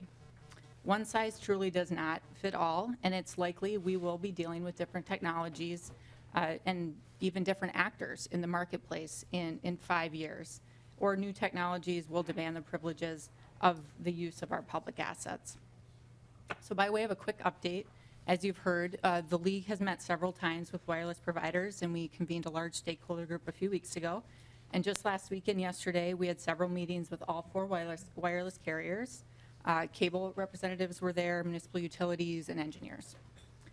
We thought we were making progress with those talks. Unfortunately, the wireless providers decided to halt discussions yesterday, and therefore we still have many concerns with this bill, and I'd like to outline some of those for your discussion today as we grapple with these questions about how to balance these emerging technologies with the needs of managing public assets truly for the public. With this particular issue, before I get into those specific concerns, it's important to note that nothing in current law currently prohibits these deployments from happening. Cities support the rollout of advanced communication services, including 5G. This is why we see agreements happening in urban developments. So now that I've given sort of a broader philosophical overview and an update on our talks, I do want to go over those specific concerns. I will say they go far beyond just the discussion of fees that was mentioned earlier. So to just fire, because what I saw was the differences on page 11, line 3 through 10. That's my understanding of the dispute. You're saying it goes much beyond that? Okay, Very much please so, Mr. elaborate. Chair. So the league is most interested in ensuring that we retain a core function, an absolute core function of cities that the state has long recognized, which is to manage and control the right-of-way. And the bill does take away our ability to say where these facilities can locate. Therefore, statewide uniformity, in this case, means taking away the local choice of city planners, city council members, staff, engineers to provide this core function to their communities that we live in, and obviously managing a tremendous public asset through the public rights of way to deliver these essential services. As you know, right-of-way provides essential public infrastructure, sanitary, sewer, water, et cetera. And cities have obviously spent significant taxpayer dollars to design and plan. And so we are working to ensure that these installations can be evaluated on a case-by-case basis. As you know, no cities look alike. They don't have the same infrastructure. And we acknowledge that oftentimes a public right-of-way can provide efficiencies for the private sector in delivering some of that infrastructure. However, even if this technology meets that threshold, we have to be able to carefully oversee and manage that the public right-of-way is truly managed for the public. And so specifically, this bill has a very large impact on our zoning ability, as our zoning authority would be completely stripped. Even though it appears as though a local unit of government could deny a permit based on certain circumstances, the language as drafted is not clear and could open cities up to very lengthy and costly appeals and liability. Zoning is especially important when you're talking about putting up new poles. And I do have a testifier here that will speak to more of those technical aspects of the bill. Additionally, we have very practical considerations. As you know, regulated utilities are typically monopoly providers, whereas there are multiple wireless carriers, each with a different technological design and desire even within placement if they want to go on certain poles within the right-of-way. We've been told 5G wireless will result in 9 times more wireless antennas in a city. So for example, if a city has 10 wireless antennas for each of the 4 providers, each provider will need 90 new antennas. So we're looking at 300 new antenna structures. So we are simply asking for our cities to be able to evaluate and ensure that these poles and whatever they want to go on, these support structures, are structurally sound and that we have time to review them, especially if we're seeing a lot of applications come in from multiple providers. So we did talk a little bit about fees, but also need to bring it back to just talking about cost recovery. One provision we've discussed extensively in negotiations is the exclusion of fees by third-party contractors. And so if a private entity wants to go on our facilities, the city obviously has to verify that there won't be harm done. And we don't believe that local taxpayers should bear that cost. So it's very, very common in cities that they will contract out with an engineer and to undergo these necessary evaluations. So that language excludes these common circumstances where an outside engineer is utilized to be able to recoup those costs. And we did have alternative language that would get at the problem that they foresee with some of the third-party contractor. So these are just a few points, by no means exclusive of our concerns. So I just want to close by saying there's nothing in current law that prevents these agreements from happening. Also, nothing preventing them from going on private infrastructure. We are simply asking to retain our zoning authority and be able to assess these proposed site locations on a case-by-case basis.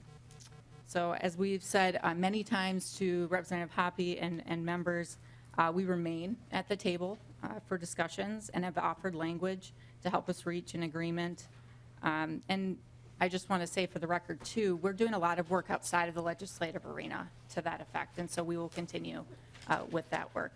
And that's to my point earlier that we truly are a partner and not a barrier to this deployment. So our strong preference would be that this bill not move forward unless the providers come back to the table and we truly reach an agreement. So with that, Mr. Chair, I'd like to have Shelley Hansen from the City of Bloomington. Quick, Complete. same question for you. Were you privy to the negotiations? And if you were, how would you characterize them right now in terms of differences? Mr. Chair, I was in all of the negotiations. I helped facilitate quite a few of them. And we had offered our own language on Friday to kind of get us somewhere further. And we worked out that language through 3 of those talks that lasted several hours. And I thought we were getting somewhere, but then yesterday afternoon they did break down. By a show of hands, how many additional testifiers are there on this bill? 2, 3? Okay, we've gone 13 minutes past our scheduled recess time, and I want to be respectful of staff and members of the committee. So what I'm going to do is we're going to recess to the call of the chair. Representative Hoppe, it's up to you if you want to come back or not, or I can present your bill when it comes back. But members, we're going to recess to the call of the chair until approximately around 7:30. That way people have time to eat and come back. Representative Mahoney? I think a member that has caused this much angst in a committee should have to come back.